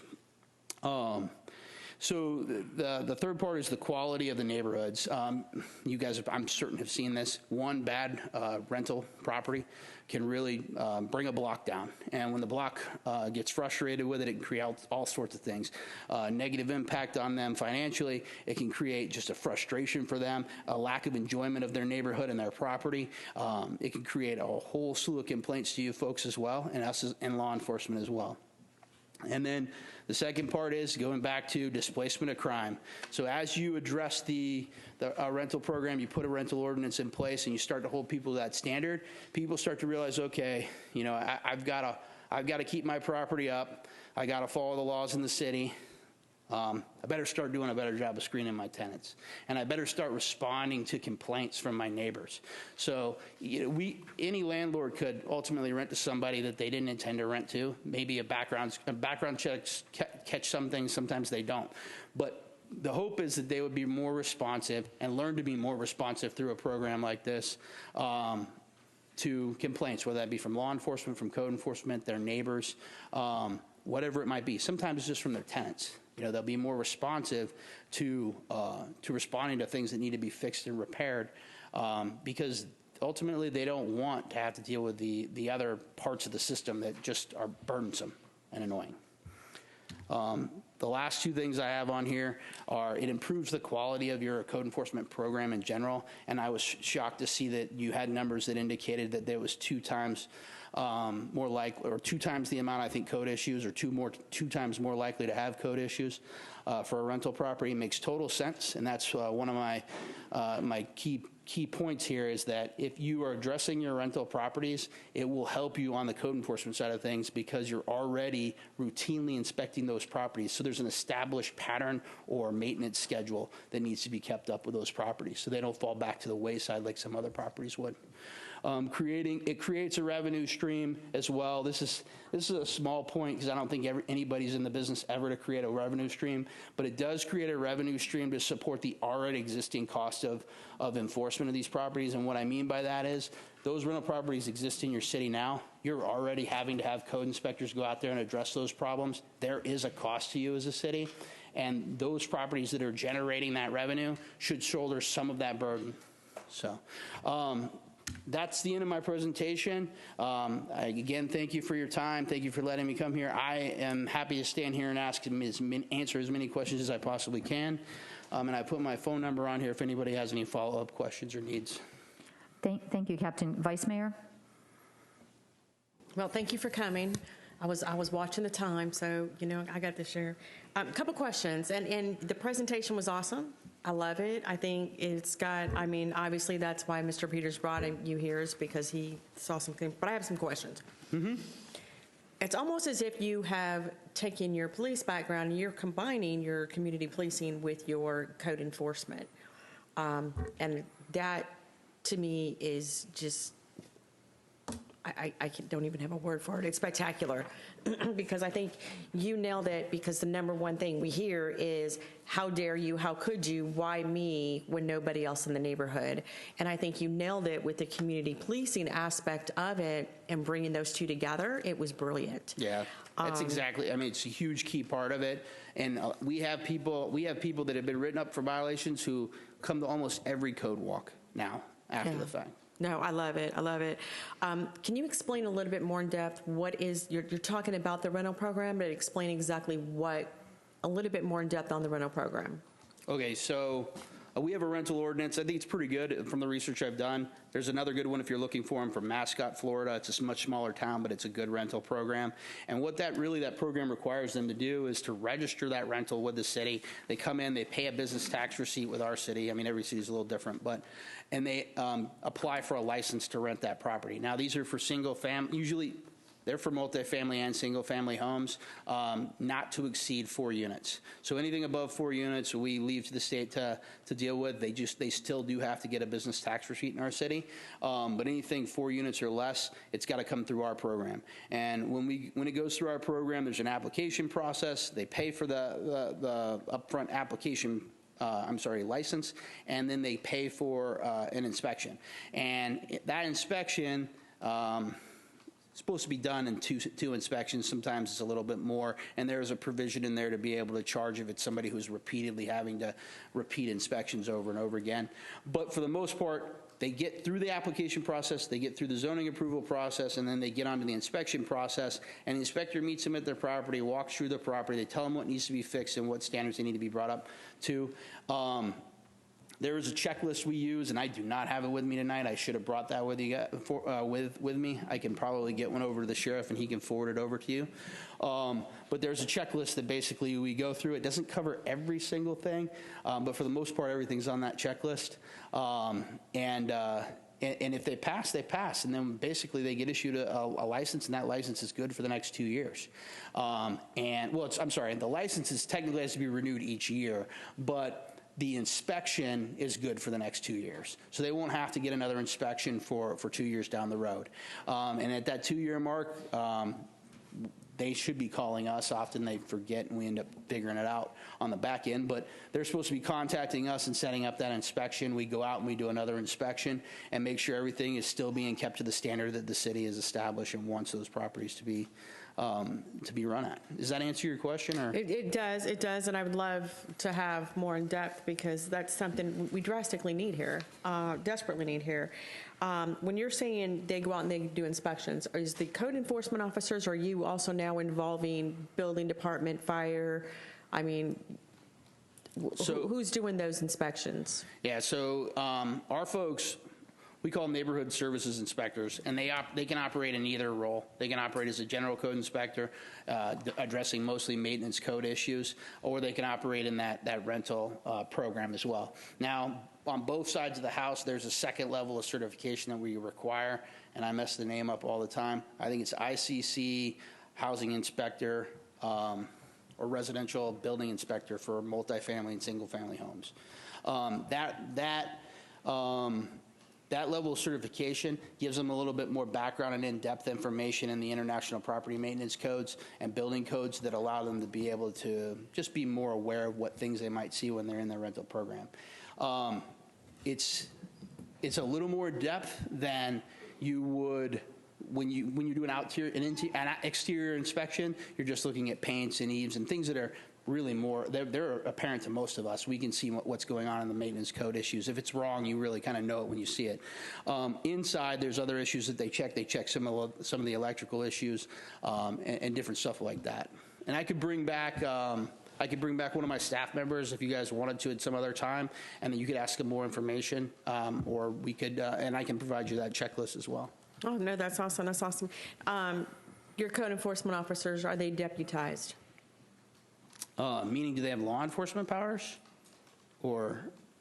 Do they have the power to, are they they're not deputized at all? Okay. Yeah, because legally they can't do the same. Okay. And police officer enforcement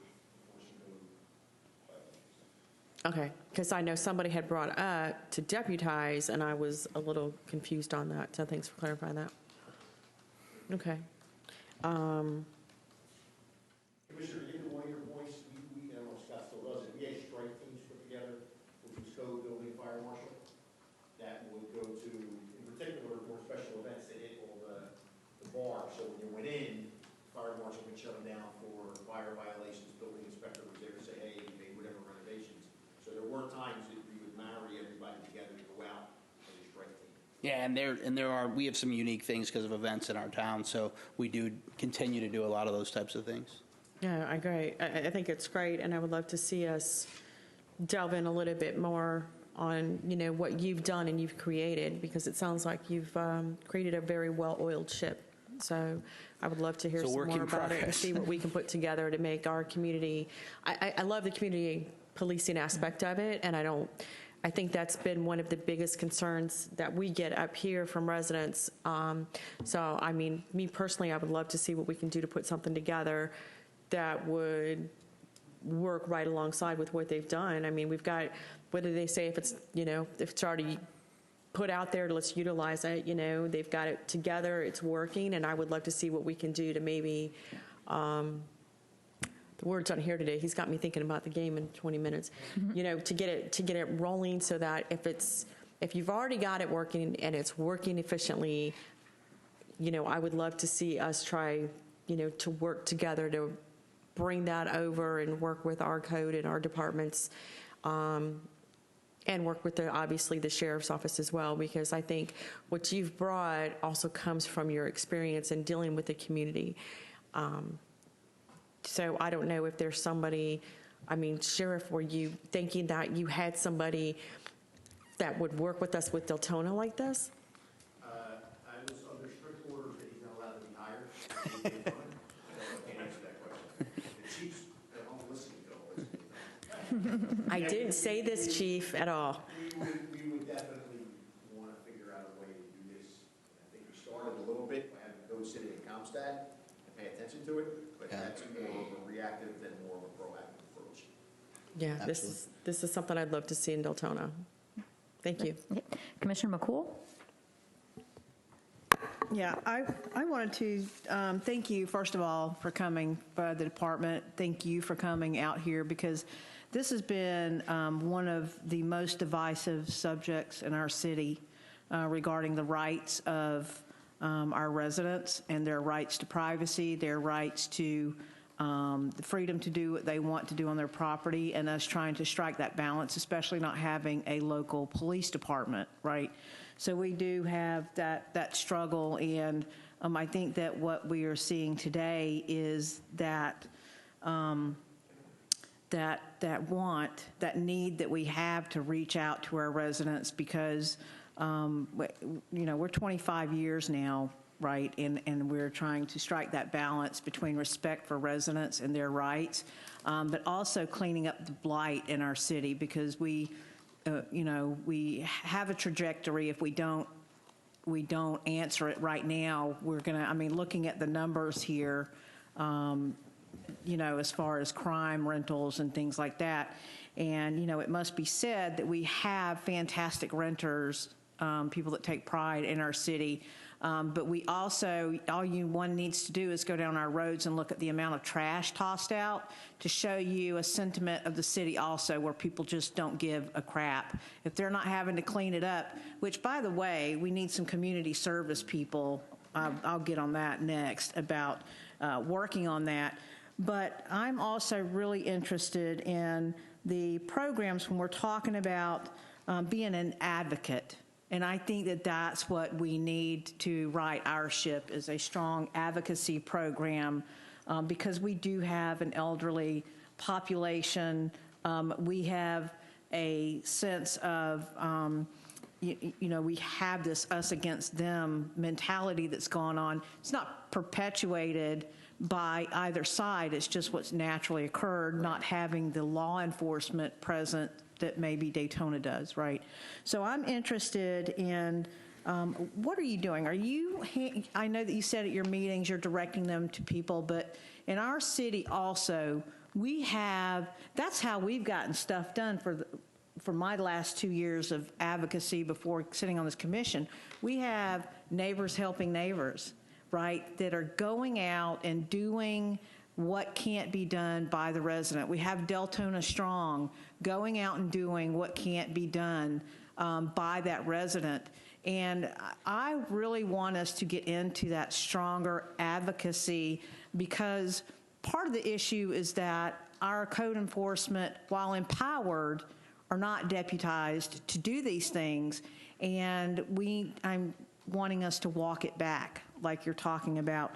So do you have a list of community help that when you are going into a residence or something like that, is that the stance that you take first? Please see if these people can help you. And do you have lists?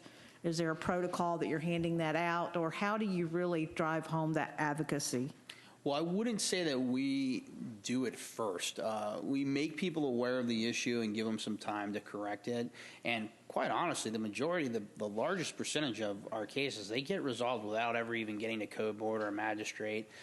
These folks find ways to be able to resolve them. Their family comes in and helps them, or somebody else in the community helps them. Now, when my inspectors come to me and say, hey, I have somebody over here, and the circumstances don't really matter. If they're really genuinely struggling, it could be, and we had one family with 2 autistic children and another small child that the wife was trying to raise at home and educate them, and the husband was working 3 jobs just to try to pay for everything. And that was one of the ones where I just went to one of our members in our community, folks that we meet in community meetings that, work with other community groups and church groups and stuff like that, and said, hey, this is what I have. How can we resolve this problem? And we usually give them a list of, hey, if we can get these things done, we'll have solved the code case. Can you do these things? And then they go out and engage other folks within the community. Sounds like you have some good programs. It's just a matter of building a good bridge and making sure those programs are actually fulfilling the need.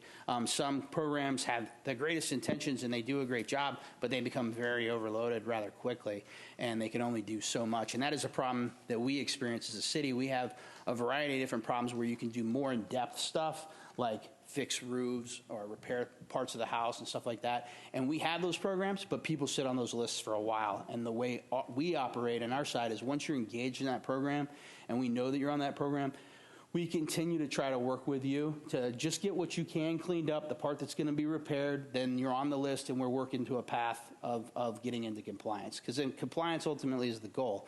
And that's any code program has to remember that, and any city has to remember that. It's not about fining people or writing people up. It's about getting people to fix the problem. And sometimes, like you're saying, wrapping some solution around them as a community is the way you're going to get them to solve that problem. Most of the things that we have the quick and immediate impacts on are small things, some paint, some pressure washing, fence maybe needs to be taken down. A lot of times they'd like to keep it, but they just don't have the money to replace it. Getting it down solves the problem. Cleaning junk up out of the yard, old vehicles, issues like that. Those are the things that most of the time somebody in the community will help you with. It's just a matter of making those connections and building those bridges. And my last comment is just to our city. This is like a giant step for us to bring this out and to involve our community in an open way.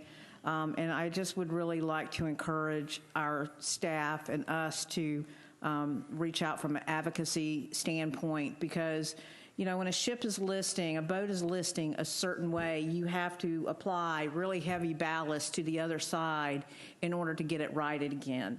And our ship is as such that we, the appearance, the optics are that we are heavy-handed with code enforcement, but we have a lot to correct. And I think that in trying to correct our ship, it's going to take all of that. Like we're talking about the rental program, we need to understand where our rental markets are, and also applying that heavy ballast of advocacy. So that's my comment. We need to help residents because we do have, especially right now, a lot of people economically struggling. And listen, I know one of the thing that pisses me off is trash. Trash is totally preventable. No reason for trash. Totally preventable. Litter is totally preventable. It doesn't cost anything to pick up your crap. And I think that, there should be like a $3,000 fine for littering because it is so preventable. I'm being tongue in cheek, but it is preventable. So thank you again very much. I'm sure we'll be reaching out. No problem. Thank you, Commissioner Vasquez. Thank you, Mayor. So, one of my questions was already answered, and, I wanted to find out, is your code enforcement run by the city or the sheriff's department, but it's run by Deltona City. And the other question I have is, how many staff members do you have running your code enforcement? So I have 10 positions. Still waiting. I'll fill the last one in 2 weeks, but 10 positions in my general code enforcement program, and I have 3 positions in my rental program. 2 of those are long-term rental, and 1 is short-term rental, because we have a pretty substantial problem with short-term rentals in our city. Beyond that, I have a first-line supervisor, a manager, and I have 4 support staff members. Well, I'm sorry, three support staff members in that program. And one of those support members is to handle the workload and caseload for special magistrate and code board. Because as we built this program and we worked through it, we did see a huge uptick. We've probably doubled doubled the first year the amount of cases we brought before magistrate and code board. And this year, because of our improvements in our rental program, we actually had to create a third meeting each month, which is our rental magistrate, where all our rental cases go to now. So you have about a total of about 15 plus staff running your code enforcement? That is correct. Okay. And the ticket system that you use to log in your calls, is that holds a history of every step that was taken from A to Z? As long as the inspectors put it in there, yes. There is a feature of the program that's called chronology for us. I don't know which program you guys use. We use CRW Track It. That chronology is supposed to be a log of everything they do on every step. That's one of the things that we're continuously working on improving. Okay, so it has opening, what was done in the closing, how it was closed, if it was closed. In theory, if they're doing it right, yes, ma'am. Okay, thank you. The training that you give your staff, which I think is a great idea. I feel that the more training staff gets, the better performance you get from them. Is that in-house training, or do you send them out to get additional code enforcement training, law, the laws that are changing in this county or the state? Is that outdoors or is it in-house? It's both, actually. It's both. So the certifications we send people out for, so they go through FACE, which is the Florida Association, and they would achieve those certifications through there, and that's all done outside of our agency. There's 4 levels of that, and one's basically like a basic. I think number 3 is the legal aspects, and one's a little more advanced. I can't remember what number 2 is, but that is something that we do. Plus, we have the ICC certification that I referenced as well. That's an outside one, which is really, there's not a class you send them to for that. That's material you buy. There's a test that they ultimately have to sign up for and take. And they have to study for that really on their own for the most part. We try to, the supervisor of the program is well-versed in that, and they help support that. If they have a question or need some support with that material, he would provide that support. The in-house stuff, how we want you to input data, the way we want you to work a case, the steps we expect you to take as you work through a case, that's the stuff that we do in-house. And like I said at the beginning, when we did this, we were meeting 2 times a week as a group, and a lot of that was exactly what we were doing. We were talking about their cases, and as we were talking about their cases, we were talking about how cases should be worked, what's important, why it's important, how it should appear in the system. And the training, is it mandatory, or do you make it mandatory? Yes. The training, it is mandatory. And once they go to training, they get certified, they can receive their certification, they can use that to show that they are experienced. That's correct. That's one of the biggest problems we're having right now, is that program's really not running any training because of COVID. They haven't really got past that hurdle of doing virtual trainings or dealing with that. So many of our staff need to still go through it right now because we've had quite a bit of turnover in the last couple of years. But we do continue to do in-house, and yes, those trainings are mandatory, yes. Thank you. No problem. Commissioner Ramos? Thank you, Madam Mayor. And again, thank you. I think a great presentation and the PowerPoint is excellent. For me, it's just making some comments. Under collaboration, I think, key point, communication. I would just maybe change the word debate and just say good old uncomfortable conversation. So that way we can hear each other, because sometimes when we're debating, it's more about who gets the better line. And obviously, yes, being an advocate when possible. But key under empowerment, first of all, we have to realize that if whatever plan we come up with, we gotta let it work. We gotta give it an opportunity to work. And for me, most important is the consistency. The way it ends there, I think it's key for everything. Don't move the mark based on agendas. And we have to keep that in mind. The same thing, being firm but fair, and as a community come together to help those in need. But I think consistency overall, the way this ends under empowerment, to me is key, and us understanding that whatever process we have to allow it to work. Because if not, we're just going to continue to have these conversations, great presentations, going back and forth, and changing every time. So again, if we're thinking about being proactive, we're going to be challenged. But we also have to keep in mind that whatever we do, we have to make sure we stand beside it, stand with it, and be consistent with it. Thank you so much for your time. No problem. Commissioner Sosa? Yes, thank you. I just had a couple quick questions, and then I have some comments, for our city. Ms. Vasquez asked one already with staff. You said you have roughly 20 staff. What's your population of Daytona Beach? I think it's sitting right around 65 to 70,000 residents. I haven't seen the most updated numbers from, I don't think they're out yet. So. Okay. And what is the most major number of violations? What is your number one violation? Maintenance code violations. So that's a general category. We're working on improving our category so we can kind of give you a better, we would be able to give the public a better answer when they ask that, because that's a routine question. But maintenance code, which means general things that need to be maintained on the outside of the house. Typically, it's like paint. It's things that are accomplishable, but they're things that catch up with people. They don't even realize it. We all have problems at our house. We don't even, as we're working through our busy lives, we forget that the grass has gotten overgrown, or the weeds are getting tall, or things that need to be done. The paint starts to fade over time, and those are the types of things when you talk about maintenance code. The majority of the problems are the larger bulk of them, I guess, are maintenance code, and they're overcomable. There is as you kind of get towards the middle there of the pack, you get maintenance codes that are rather difficult. They're like roofs. It can be the eaves falling down or deteriorating, pieces of the stucco or exterior structure falling apart. Any of that stuff goes into that category. It's part of why we're trying to divide it up, because it's not a very informative category.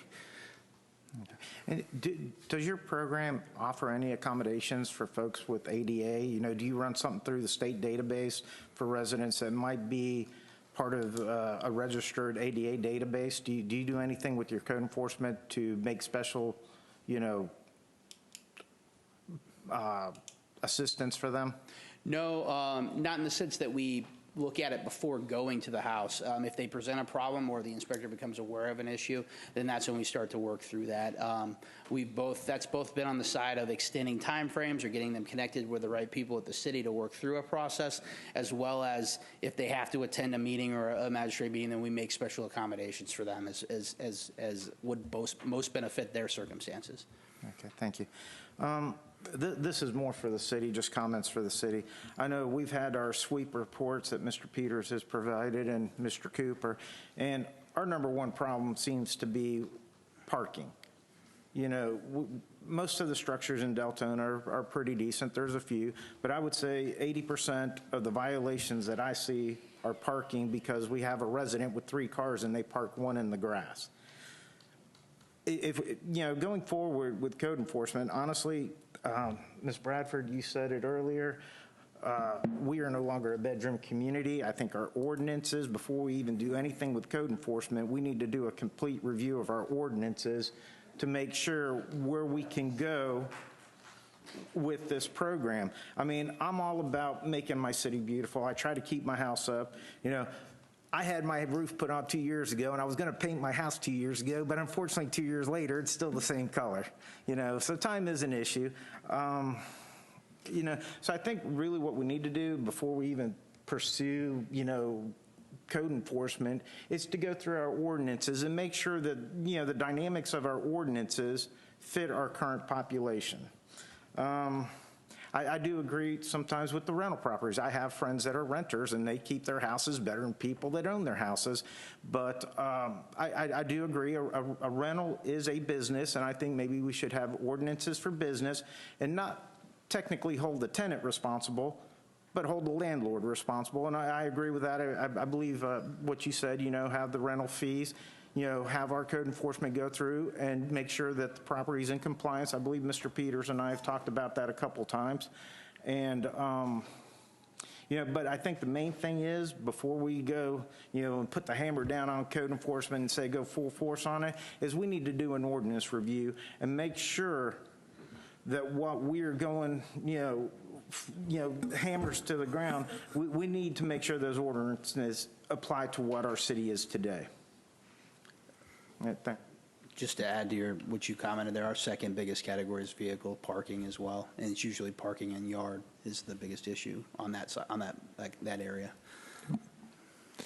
Madam Mayor, if I can, a couple of things. Commissioner Sosa, I agree with you 100%. This is a process. We're planting the seed. Much like we have talked about, our land development code needs to be updated. A lot of the code we're talking about is in the land development code. So we need to address that. We need to set with the help of the residents, we need to set a community standard.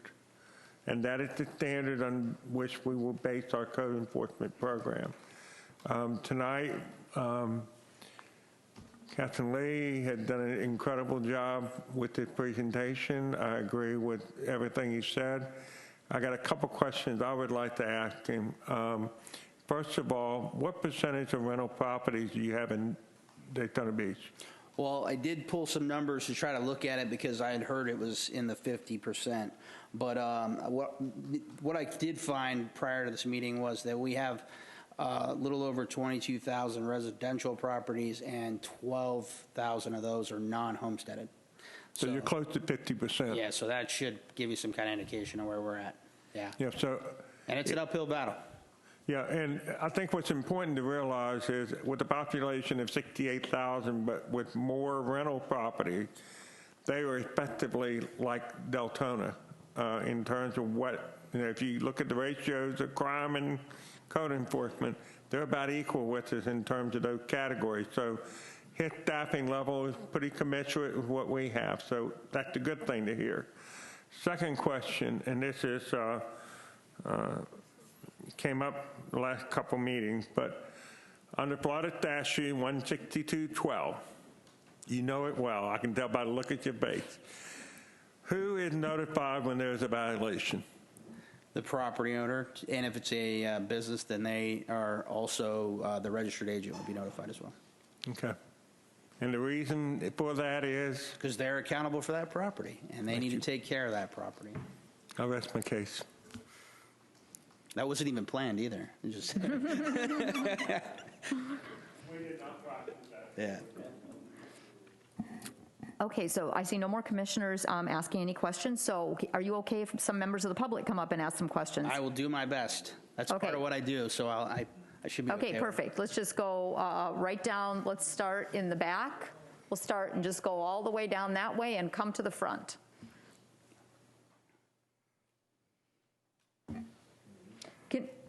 Can she just can we grab another mic there for her? Madam Mayor, Yes. if I could speak up here, you may want to extend the deadline, because I think Okay. we're limited to 2 hours, aren't we?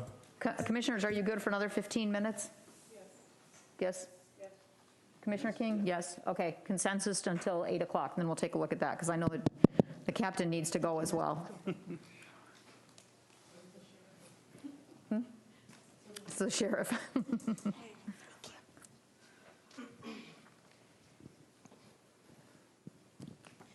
Good night, everybody. Mr. Ramos, my sincere condolences to you and to your family. I'm not going to speak about my case. I'm going to wait until the ADA complaint that I presented to them is answered. I think that's very important. Like David said, that you guys need to go back and look at all of this ordinances and see, if they're in compliance with the ADA. It's very important. We have a very elderly community. We have special needs that needs to be looked at when we're doing ordinances and when we're sending out the code enforcement. As a daughter of a police officer for 32 years, I will always be very respectful, because otherwise my dad will come from Puerto Rico and whoop my butt.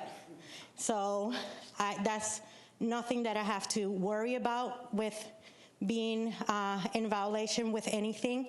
I did my best to comply with a violation, but in my case, I have special circumstances why I was in violation with the code. But Neighbors Helping Neighbors came out. They paid for it. We fixed it. And after they helped me, we went and helped another resident that was brought up to us. They were not in violation yet, but this resident was very proactive, and they said, you know what, before I get code enforcement in here, let me fix this issue. So I think we have a great community. We have residents that are looking out for their self, for everybody else. I do have to say, if we're gonna do the law, it has to be for everybody. There's 3 houses down my street that they're parking the same way. There's 5 houses on the next street, and I am in violation. I do believe that we pick and choose. If you come here and you speak, you're going to be court enforced. We have seen it often and a lot. And I am here tonight. My husband was not very happy about this because he said, are you going to continue to do this? Are they going to continue to violate us? Is the house okay? Is everything up to code so you can continue to do this? So I don't care. If we are violated again, so be it. I'm going to keep speaking out for the residents that need help, which is the special needs and the elderly community, which we have a lot. So as a CNA, I have seen it more and more that we have elderly people that need help. So thank you. Of course, I'm very proud of you. You're my commissioner, and you're always going to do the right thing, and I know that. We need to work together as a community. You guys have my number. If there's a resident that's going to need help from Neighbors Helping Neighbors, please reach out to us. You know, we would be more than happy to do whatever we can do to help our elderly and the special need residents. So please keep an eye for us. We're always trying to do the right thing, but we need help. Thank you and have a good night. Thank you, ma'am.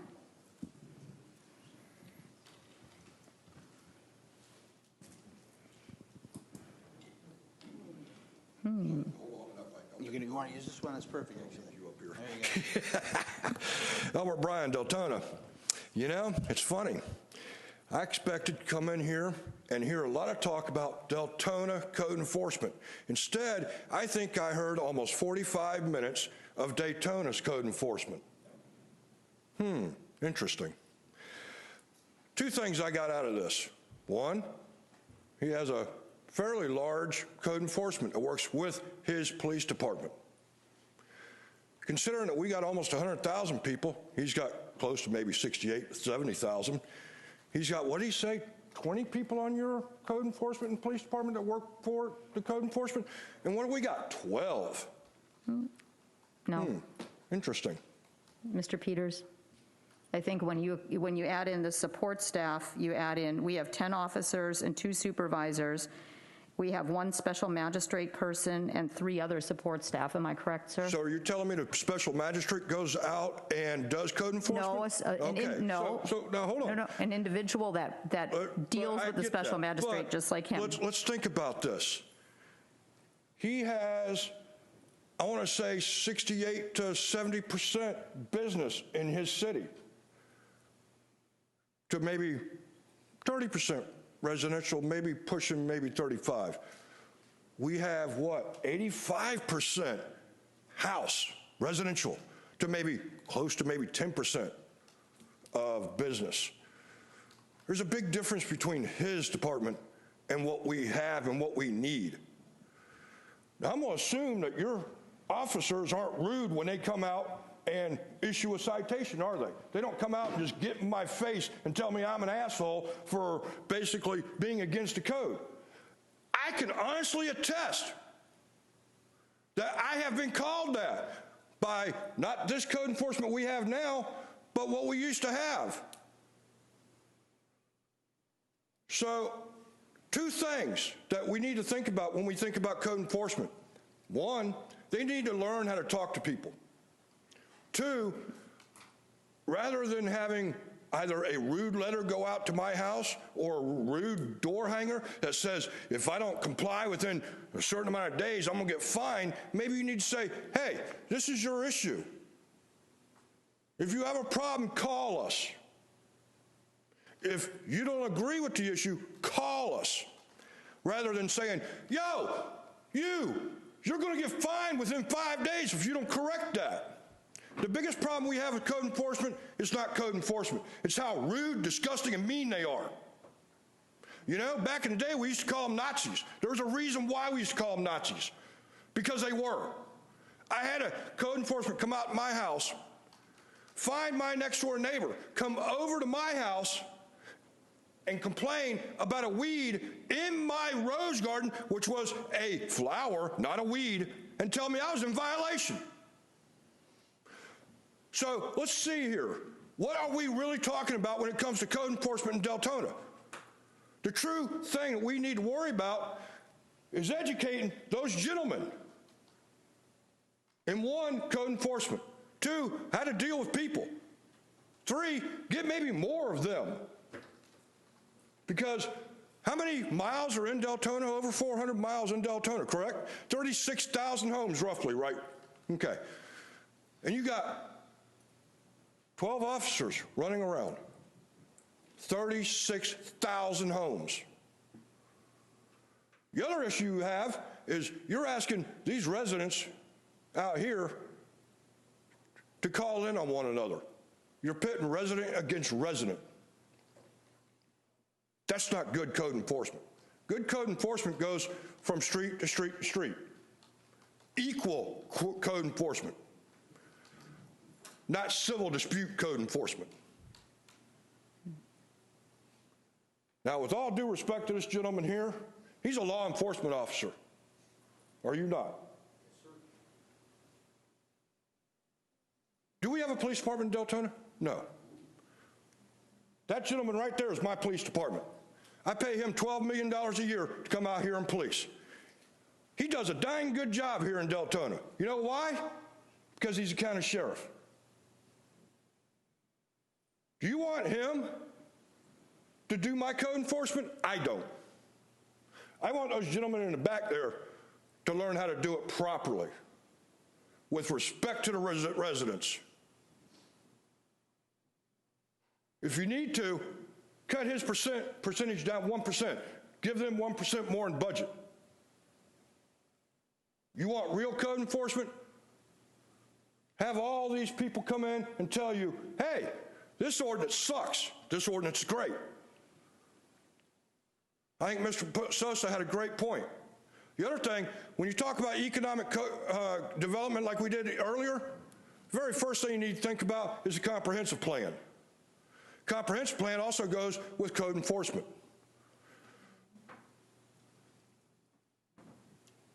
We, the people, remember that. Listen to your residents. Y'all have a good night. Thank you, sir. There was a couple of things. Hang on a second. So just as a point of clarity, we have 13 inspectors, 3 of them in the rental program and 10 in code enforcement. That's almost the same as what you guys are saying. And we hear a lot of these same complaints. We are working on softening our forms up too, because that does create some of the frustration. The other point is that when I took over, I heard a lot of these same complaints about people being very frustrated about the contacts. And one of the things that we implemented is that our code enforcement officers wear body-worn cameras. So if there's a dispute about what's said, there's a interaction that they want to complain about as a citizen, supervisor can review it and either address it with the employer or address it with the citizen. Thank you.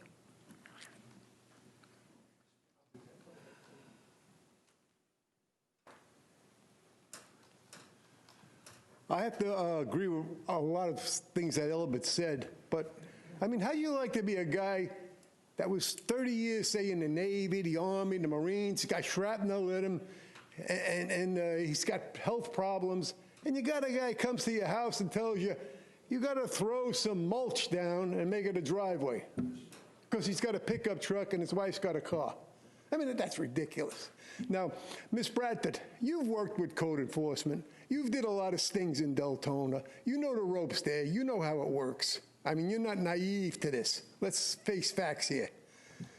Now, John Masarchek, he used code enforcement as a weapon. Everybody knows it. Used it against him, her, me, Blues. He did it. Now, when they came to my house, I went to their fucking house. See how they like it with me standing there. And what happened? No more. You all know that story. You know that story. But anyway, you got a lot of elderly people, you got a lot of sick people. What do you think them 2 hospitals come here for? They didn't come here because some brain surgeon got the idea. They came here because it's a business. There's a lot of sick, elderly people. Now, my run-ins with code enforcement have been limited. Never got a citation, I don't know, 25, whatever it is. Never got a citation, never really had a problem. got bit by a dog, came to get help from code enforcement, and that woman right there, Anita Bradford, she's a witness to this. Not only did the police work against me, not only the mayor, not only the city attorney, Bradford knows it, she ain't gonna lie. Come on, am I that bad of a guy? I never killed nobody. It was a weapon. People were scared to come here because code enforcement would show up at the house. Now, I'm sure Ramos, I'm very sorry for the bad news you got. You weren't here then. Mrs. Vasquez wasn't here then. David wasn't here then. She wasn't. You weren't. He used it as a weapon. This was a treacherous little man that did this. He twisted this town. Now, on my street, I'll give you their names. Alan Dalton, Whitney Wilson. They called code enforcement. What did code enforcement do? They come and told the people who called. Now there's friction. And this friction's been going on for over a year now. I kept quiet about it because I wasn't brought up to name people. That's not my style. That's not my life. But I just feel at this time now, being there here, let them know. People are going to call code enforcement. Their neighbor, maybe their neighbor's got a syringe on his arm. He's shooting drugs or whatever he's doing. Code enforcement's going to come, and they're going to tell the person, oh, your next door neighbor called on you. Oh, the guy across the street called on you. What does that do to your neighborhood? What does that do to the person that wants to be honest and wants this stopped? Wants to live in a clean neighborhood? He ain't going to call no more. Now, here's a problem that's completely overlooked here tonight. Backyard garages. They're all over Deltona. You got mechanics working. You know, Anita. Come on, you know that. Backyard garages all over Deltona. This is thing. You got illegal contractors. It's commonplace in Deltona. But these backyard garages, people won't turn them in. They're afraid of retaliation. I mean, you come up here, and they're talking about drugs. Yous are all fine, honest people, right? Okay, why don't you, all you fine, honest people, go look at the 2017 commission meetings and the 2018, where I sat here and told people your kids are going to go up to be junkies. Deltona is full of drugs. What did I get? A sarcastic little punk cut me off. Good night. Thank you, sir. Go look at the videos. Look at the videos. You think I'm lying? Heidi, you were here, and you know I'm telling the truth. I don't want to put you on the spot, and really, I don't want to stop talking because I'm on a roll now. But you can see it. You go in the store, they're like this. The kids were like this, glassy eyes, scratching, twitching from that shit. Okay, who is next? Anybody in you, Brandy, and then you. Brandy White, Deltona. So as most of you know, this is probably a pet peeve topic of mine. We'll call it that, a pet peeve topic. I wrote down a lot of little notes, so I'm going to read them. A lot of them may have been answered or whatnot, but I do want to say that I found a lot of valuable information in what I heard, but I also heard a lot of concerning information in what I heard. I want to kind of roll back because it started in economic development. Window theory was brought up. And the window theory is great in theory. But realistically, though, it's way more complex than that. Way more complex. And I don't see how fines through the use of code enforcement resolves the problem. And so that kind of is where the window theory takes a branch, because there's no correlation between the two. However, my question was going to be, are we providing any communication or resources, or are we just hanging the hanger and being on our way? I know the answer to that as somebody who's been code enforced quite a bit. I have a small issue with what we're doing now with the mail. I get the idea of it. I understand the backs, like, I get it. I do. I don't always get my mail. I get a door hanger because I come home and it's on my door. But if I want to trust my mailbox, that's a problem. I just got a letter yesterday dated October.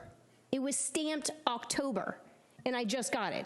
So when I'm hearing now that I'm not going to know unless it's in my mailbox, that's concerning to me because I need to know the day that you see it.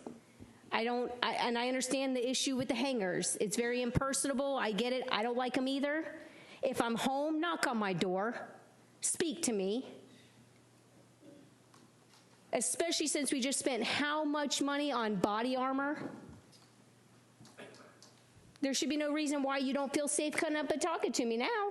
We just spent, what, thousands of dollars, which I'm going to be honest, I didn't agree with. I don't think we should have bodied armored them up or made them any more of a tyrant than they're already appearing. Does that make sense? Okay. So same thing, Neighbors Helping Neighbors. I've thrown this out there for a while now. Y'all have my phone number. I've offered my assistance so many times with so many things in this city, and only 2 commissioners take the time out to call me and be like, hey, we need a little help with this.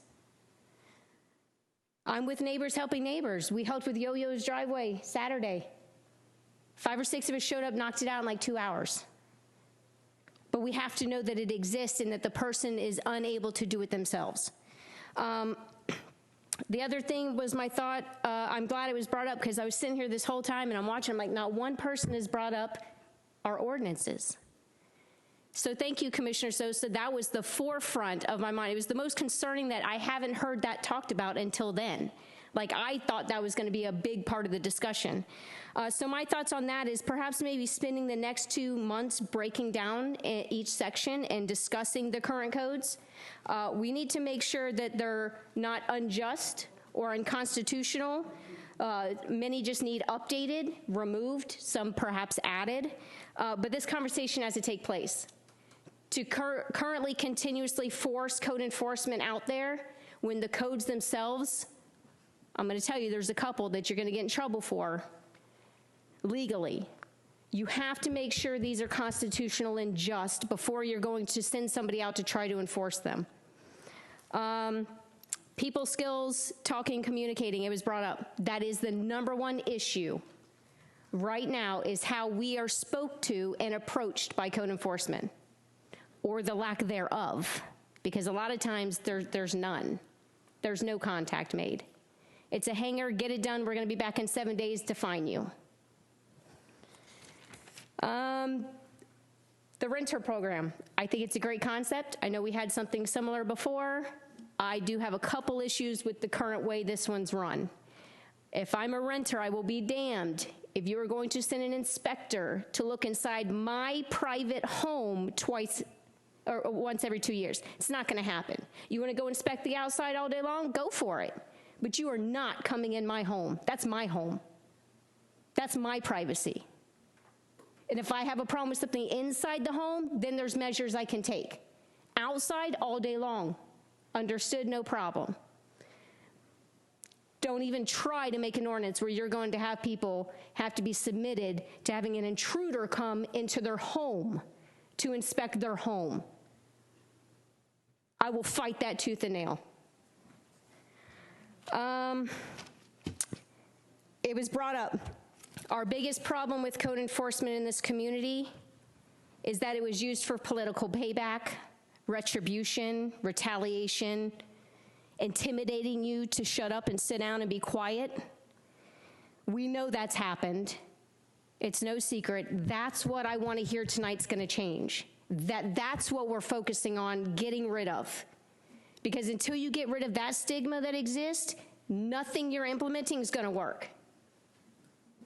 It doesn't matter how strict or lenient you become, until you get rid of that, it's not going to work.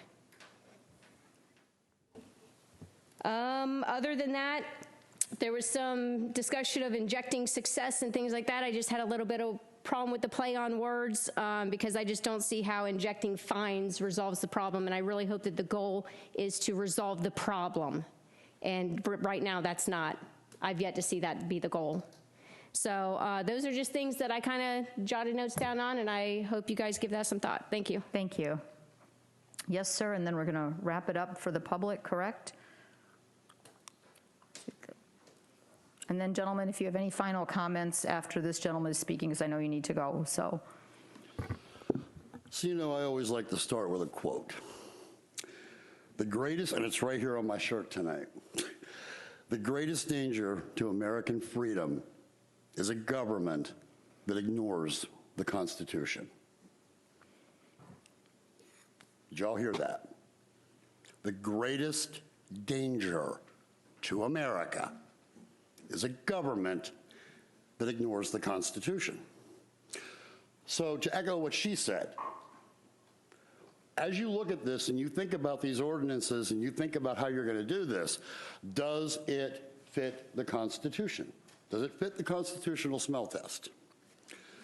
So I took several notes myself, and you know, I'm not ashamed to say that I rent.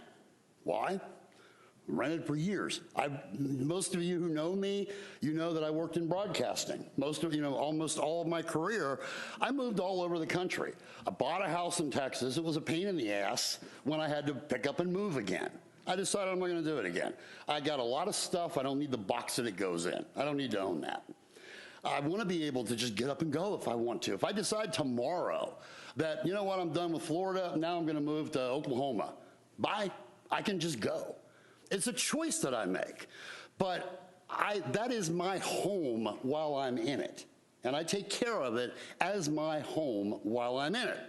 And I will also echo the fact that if I decide to stay for a few more years and you pass an ordinance that says that somebody's going to come and inspect my house, they're going to come knock on my door, you're going to meet that team of lawyers that you hear about, that I have that stretch all the way from South Florida to Colorado. You're going to find out what a federal 4th and 14th Amendment case looks like, because I will haul you into a federal court. So just understand that. You will not come into my home without an invitation or a warrant. Now, let's talk about another thing that he mentioned a lot, a word that gets thrown around a lot, compliance. We have to bring people into compliance. You got to be in compliance. You must comply. How do we the people, how do we get code enforcement to comply with their own rules and regulations and the law? I think we have to start there. Before they're going to demand of us that we comply with anything, I think they need to comply with the law. And the only interaction I've ever had, and no, John never used code enforcement against me. The only interaction that I ever had, and I don't really think it was about me, it was about my very dear friend, Patty Gibson, who comes and visits me quite often. And when I moved into the city, I'd been there for, a few months. And one day, knock on my door. Nobody knocks on my door. And I look outside, and it's a little tiny guy about that big with a little mustache. Who the hell is this guy? I open up the door. I'm here about some unpermitted plumbing. Unpermitted plumbing. I don't understand. Well, you've had some unpermitted plumbing done? I did. Who told you this? Well, I don't know. You don't know. So somebody sent you to my home to ask me about unpermitted plumbing, but you don't know who it was. No, I don't know. They just told me to come out here and find out about this unpermitted plumbing. I said, well, what was the plumbing? Well, I don't know. It could have been a water main. It could have been a septic tank. So it could have been a lot of things, but you don't know what it is. Let me tell you what it was. It was the fact that Patty Gibson's van sits in front of my house on a regular basis when she would come to visit. The same Patty Gibson that the old city manager unlawfully tried to trespass from the center. There's your retaliation. Perfect example. That wasn't against me. He wanted me to basically tell him that, Patty Gibson, Procraft Plumbing, by the way, Patty, who does everything by the book, that she is doing plumbing without a permit. So Just take that into consideration. Then, of course, we got the code enforcement employees, I won't call them officers, that are stealing from the taxpayers. One in particular that I've got video and eyewitness testimony that I can bring. Visiting her parents a couple doors down from me for 2 or 3 hours at a time, Heather Murray, on more than one occasion.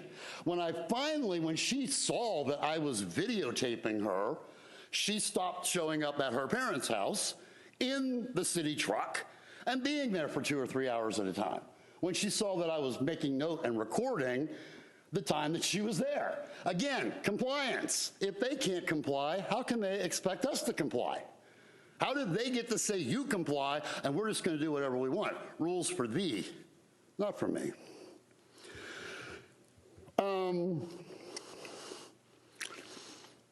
I've been in touch with several members of this commission. There are 3 that I did not speak with personally, and they are the 3 that I do not trust. The other ones, and you were all made aware of this, I sent an email out to this entire commission, and I gave the other 3 an opportunity to get back with me and say, whoa, wait a minute, what is this? You're saying that you've got video evidence of code enforcement committing a home invasion? But those 3, the 3 that I don't trust for a reason, not one of them reached back out and said, well, I'd like to see that too. So I've either shown it or spoke in depth about it. This is code enforcement executing an unlawful warrant, drilling the lock out of an occupied home, and going into a home unlawfully with a warrant that they obtained unlawfully. Our sheriff here should know the laws, the statutes on how to obtain a warrant and who's allowed to do it. They went to a judge who is now a disgraced judge and is no longer on the bench to get these warrants signed off on. I've got video. I did a records request for that and several other videos, twice, because I wanted to have hard evidence. Because in both occasions I was told no records exist, but yet I have the record. I had the record when I made the request. But we've got 3 commissioners up here who just didn't care. Oh well. So we've got code enforcement doing home invasions.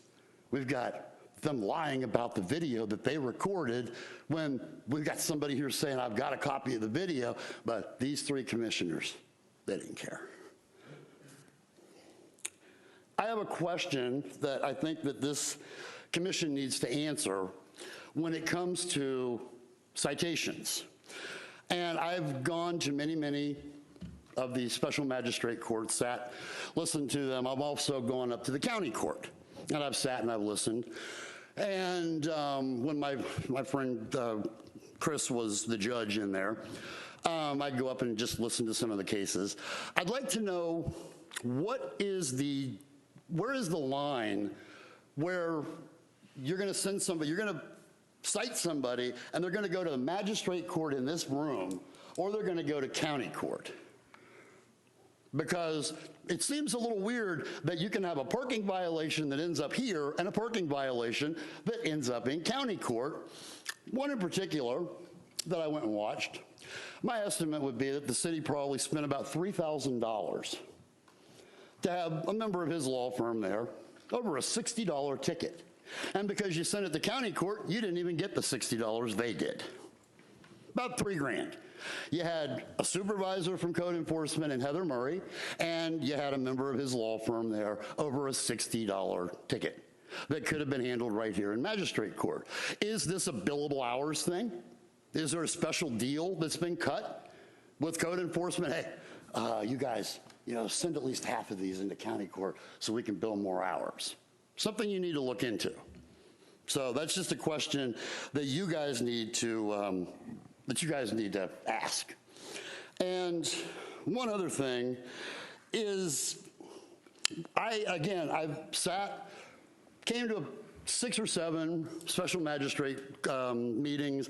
I need to start coming again. I don't know, have any of you ever actually come and sat through special magistrate court? Any takers? Okay, I have. 6 or 7 of them, and I recorded them beginning to end. And I found one thing very peculiar. Not once did the special magistrate inform those people that they had a right to counsel. And I've got that on video at least 7 times, that they were never informed that they had a right to counsel. That is a due process violation. Now, couple that with the fact that from approximately 2013 until you hired Reichman, you had Sino on the board with no contract and no continuing resolution. And I have documentation from the city to that effect too. So essentially, throughout all of those years, you had some dude who walked in off the street, sat up here and levied fines against people. Now, had I known that at the time, I probably would have just come in and went, no, tonight's my turn. You waddle yourself one out of here, and I'm going to throw everything out. Since you're going to sit up here with no contract, no continuing resolution, you're just some guy. Tonight, I'm going to be just some guy. I'm going to walk up here, I'm going to sit up there, and every case that they call up here, I'm going to go, up, denied, go on, go home, up, denied. Let's make it fair. Think about that. How many years was that you had your special magistrate judge that had no contract and no continuing resolution? Every single one of those cases should be looked at, and any fines, any liens, any levies that were applied should be returned, because he had no legal authority to be there. You guys didn't keep him there. It's not our job, it's yours. It's your job. It was your city manager's job to put it on the agenda and make sure that it got voted on year after year after year after year. Another failing of that city manager. So again, I will close with the words of Samuel Adams. The greatest danger to American freedom is a government that ignores the Constitution. Thank you, sir. Thank you. All right, I know we're going to wrap this up. Gentlemen, any closing comments? Do you have? No, we're done. You know what? They got to go, and we're already like so much. Any gentlemen, any other closing comments? Thank you so much. You guys, we really appreciate you being here, and we'll be in touch. Thank you. Thank you, Sheriff. Yeah, no kidding. Thank you. Okay, commissioners, Commissioner Sosa, did you have a comment? Yes, I actually have a couple questions, couple comments. For Ms. White, I agree. Once you have leased out your residence, that after 2 years, nobody should be going into your residence. However, I do agree with the rental ordinance, Mr. Peters, and I believe before the lease is started and at the termination of a lease, an inspection should be done. You know, should there be issues throughout the year, I believe it's on the outside appearance of the house or the outside structure. I don't believe that there's a lease that's more than 2 years old, we should be going into anybody's residence. You know, that's just my opinion. The other question is our current special magistrate, did the commission vote on this special current magistrate? And if so, when did they vote on him? I'm thinking it was a year and a half ago, Mr. Reichman? Yes. A year ago? So our special magistrate has been approved by the commission then? He was appointed in 2019, and there's been no continuing resolution since. He started in January of 2019. We'll have to look at, Mr. Fowler, will you take a look and see? Thank you, because, yeah, was absolutely right. There was no continuing resolution in the past. Anything else, Commissioner? Yeah, going to Mr. Blues's comments. When code enforcement, if our violations end up going to the county, does our legal team, Mr. Fowler, go to the county with, you know, to be president and special magistrate?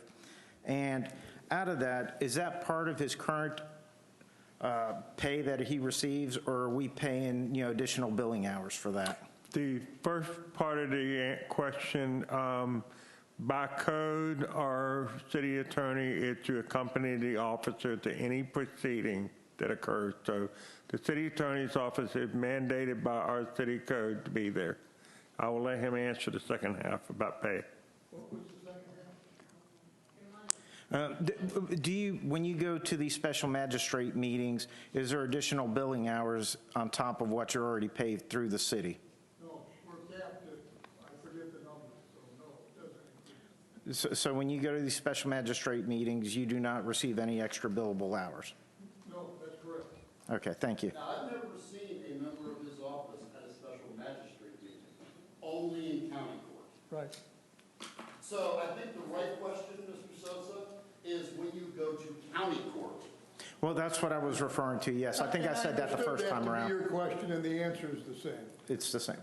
But you do not come and provide counsel here within the city if we have a magistrate meeting within the city. You're not present at that time. I don't think we ever have. I suspect there might be a situation in which we would be called upon, but it has yet to occur. Okay, thank you.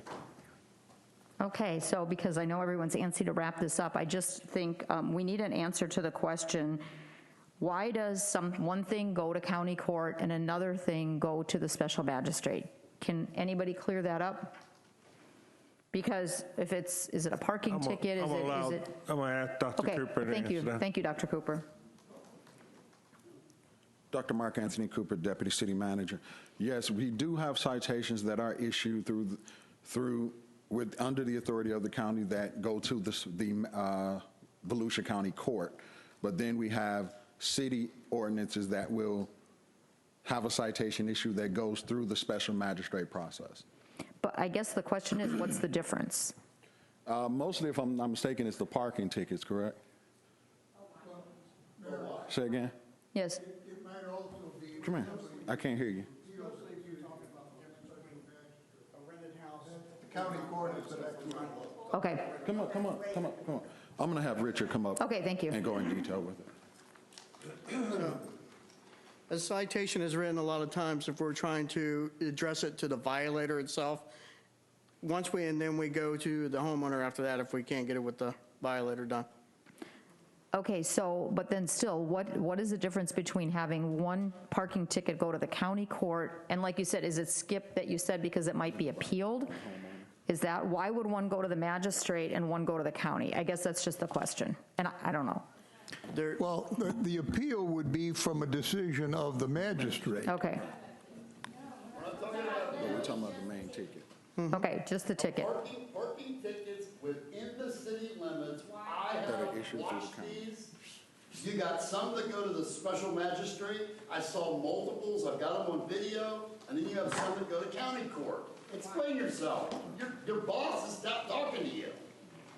We have done both instances. At one time, it was quicker to go to the county court than it was through the special magistrate. So that's why we did that process, so that they could be heard quicker. Okay. All right, so there's no differentiation in terms of a certain, like, one's criminal, one's civil, nothing like that? No, they're all civil citations. All right, thank you. They're all civil. Thank you. Did they ask to be heard quicker? Okay, all right, that's, we got your answer. What? No, I don't think you got a real answer, Ms. Mayor. I don't. We'll ask Mr. Peters to look into that further and see where that says. All right, commissioners, let's see. Commissioner Sosa, are you back I will on? look into it. I will report back to commission by email, and I will copy the gentleman on that email. Okay.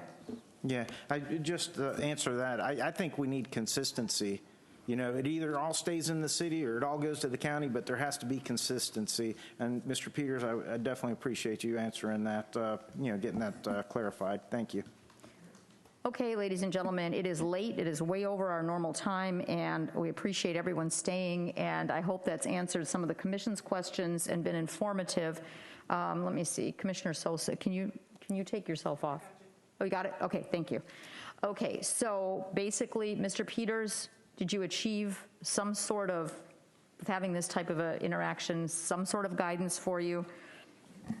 If I can wrap up, I think what is important, and the presentation affirms it, is the community needs to be involved in the process of whatever we do with regard to code enforcement going forward. We need to revisit our codes with regard to code enforcement going forward. I think we have provided some backup information to show that there is a direct correlation between rental properties and code enforcement and crime. The gentleman from Daytona Beach, they do a different form. They do an actual business license, and by that license includes the inspection. That's something we can look at. But I also want to address something, because there's several people that seem to be trying to compare apples and oranges with regard to staffing. 3 of his staff people handle the rental program. So that is 3 people I don't have. So, we don't do rental program now. So, it gives you an idea. If we went with the rental program, we're probably looking at 3 or 4 code enforcement officers. I'm a little nervous about that. I'm going to be very candid with you. We got enough of a task in front of us. One of the things you got to remember is Daytona Beach has had an aggressive code enforcement program for years compared to us. So the thing, we're in the embryonic stage. We have parking problems. They dealt with it.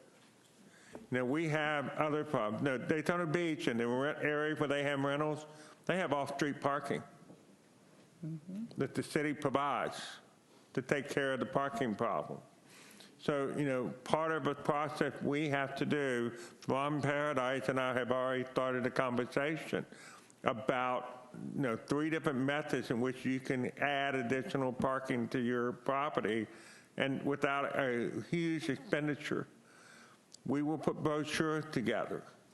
That was another thing that was brought up. I mean, his presentation was pretty much a cookbook. There was a lot of things in there about, involving the public, getting out with the public. Commissioner Sosa and I are going to have a short conversation after this meeting, and I'm going to give him a prelude.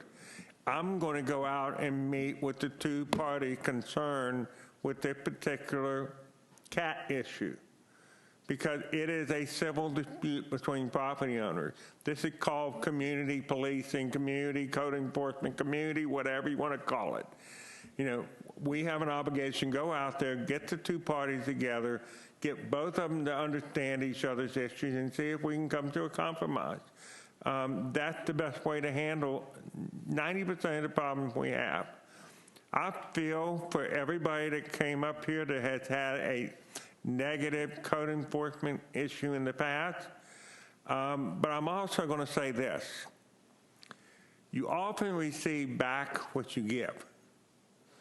If you come out cussing, screaming, and that type of thing, you immediately put the other party on the defensive, and you may get a like response.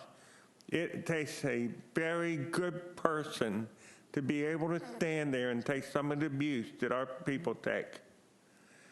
One of the things I have told my employees, if somebody calls in and they start off with an F-bomb, you interrupt them and say, this is your one warning. You do it again, I'm hanging up under the authority of the city manager. We don't take abuse. All I ask to the public is to treat us with respect, and you will get the respect back. I have instructed our people, we do not take abuse. We had a profanity-laced, all caps email come in. I told the person, you need to cut it out, start treating us professionally, and we will do likewise. We don't agree, we're still working through it, but I haven't had any 2-page, all-cap profanity-laced emails because, we got to be respectful. And that goes both ways.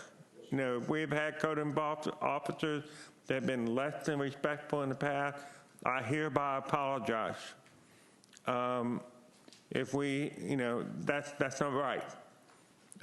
Better response would have been just to walk away and make a notation that we attempted.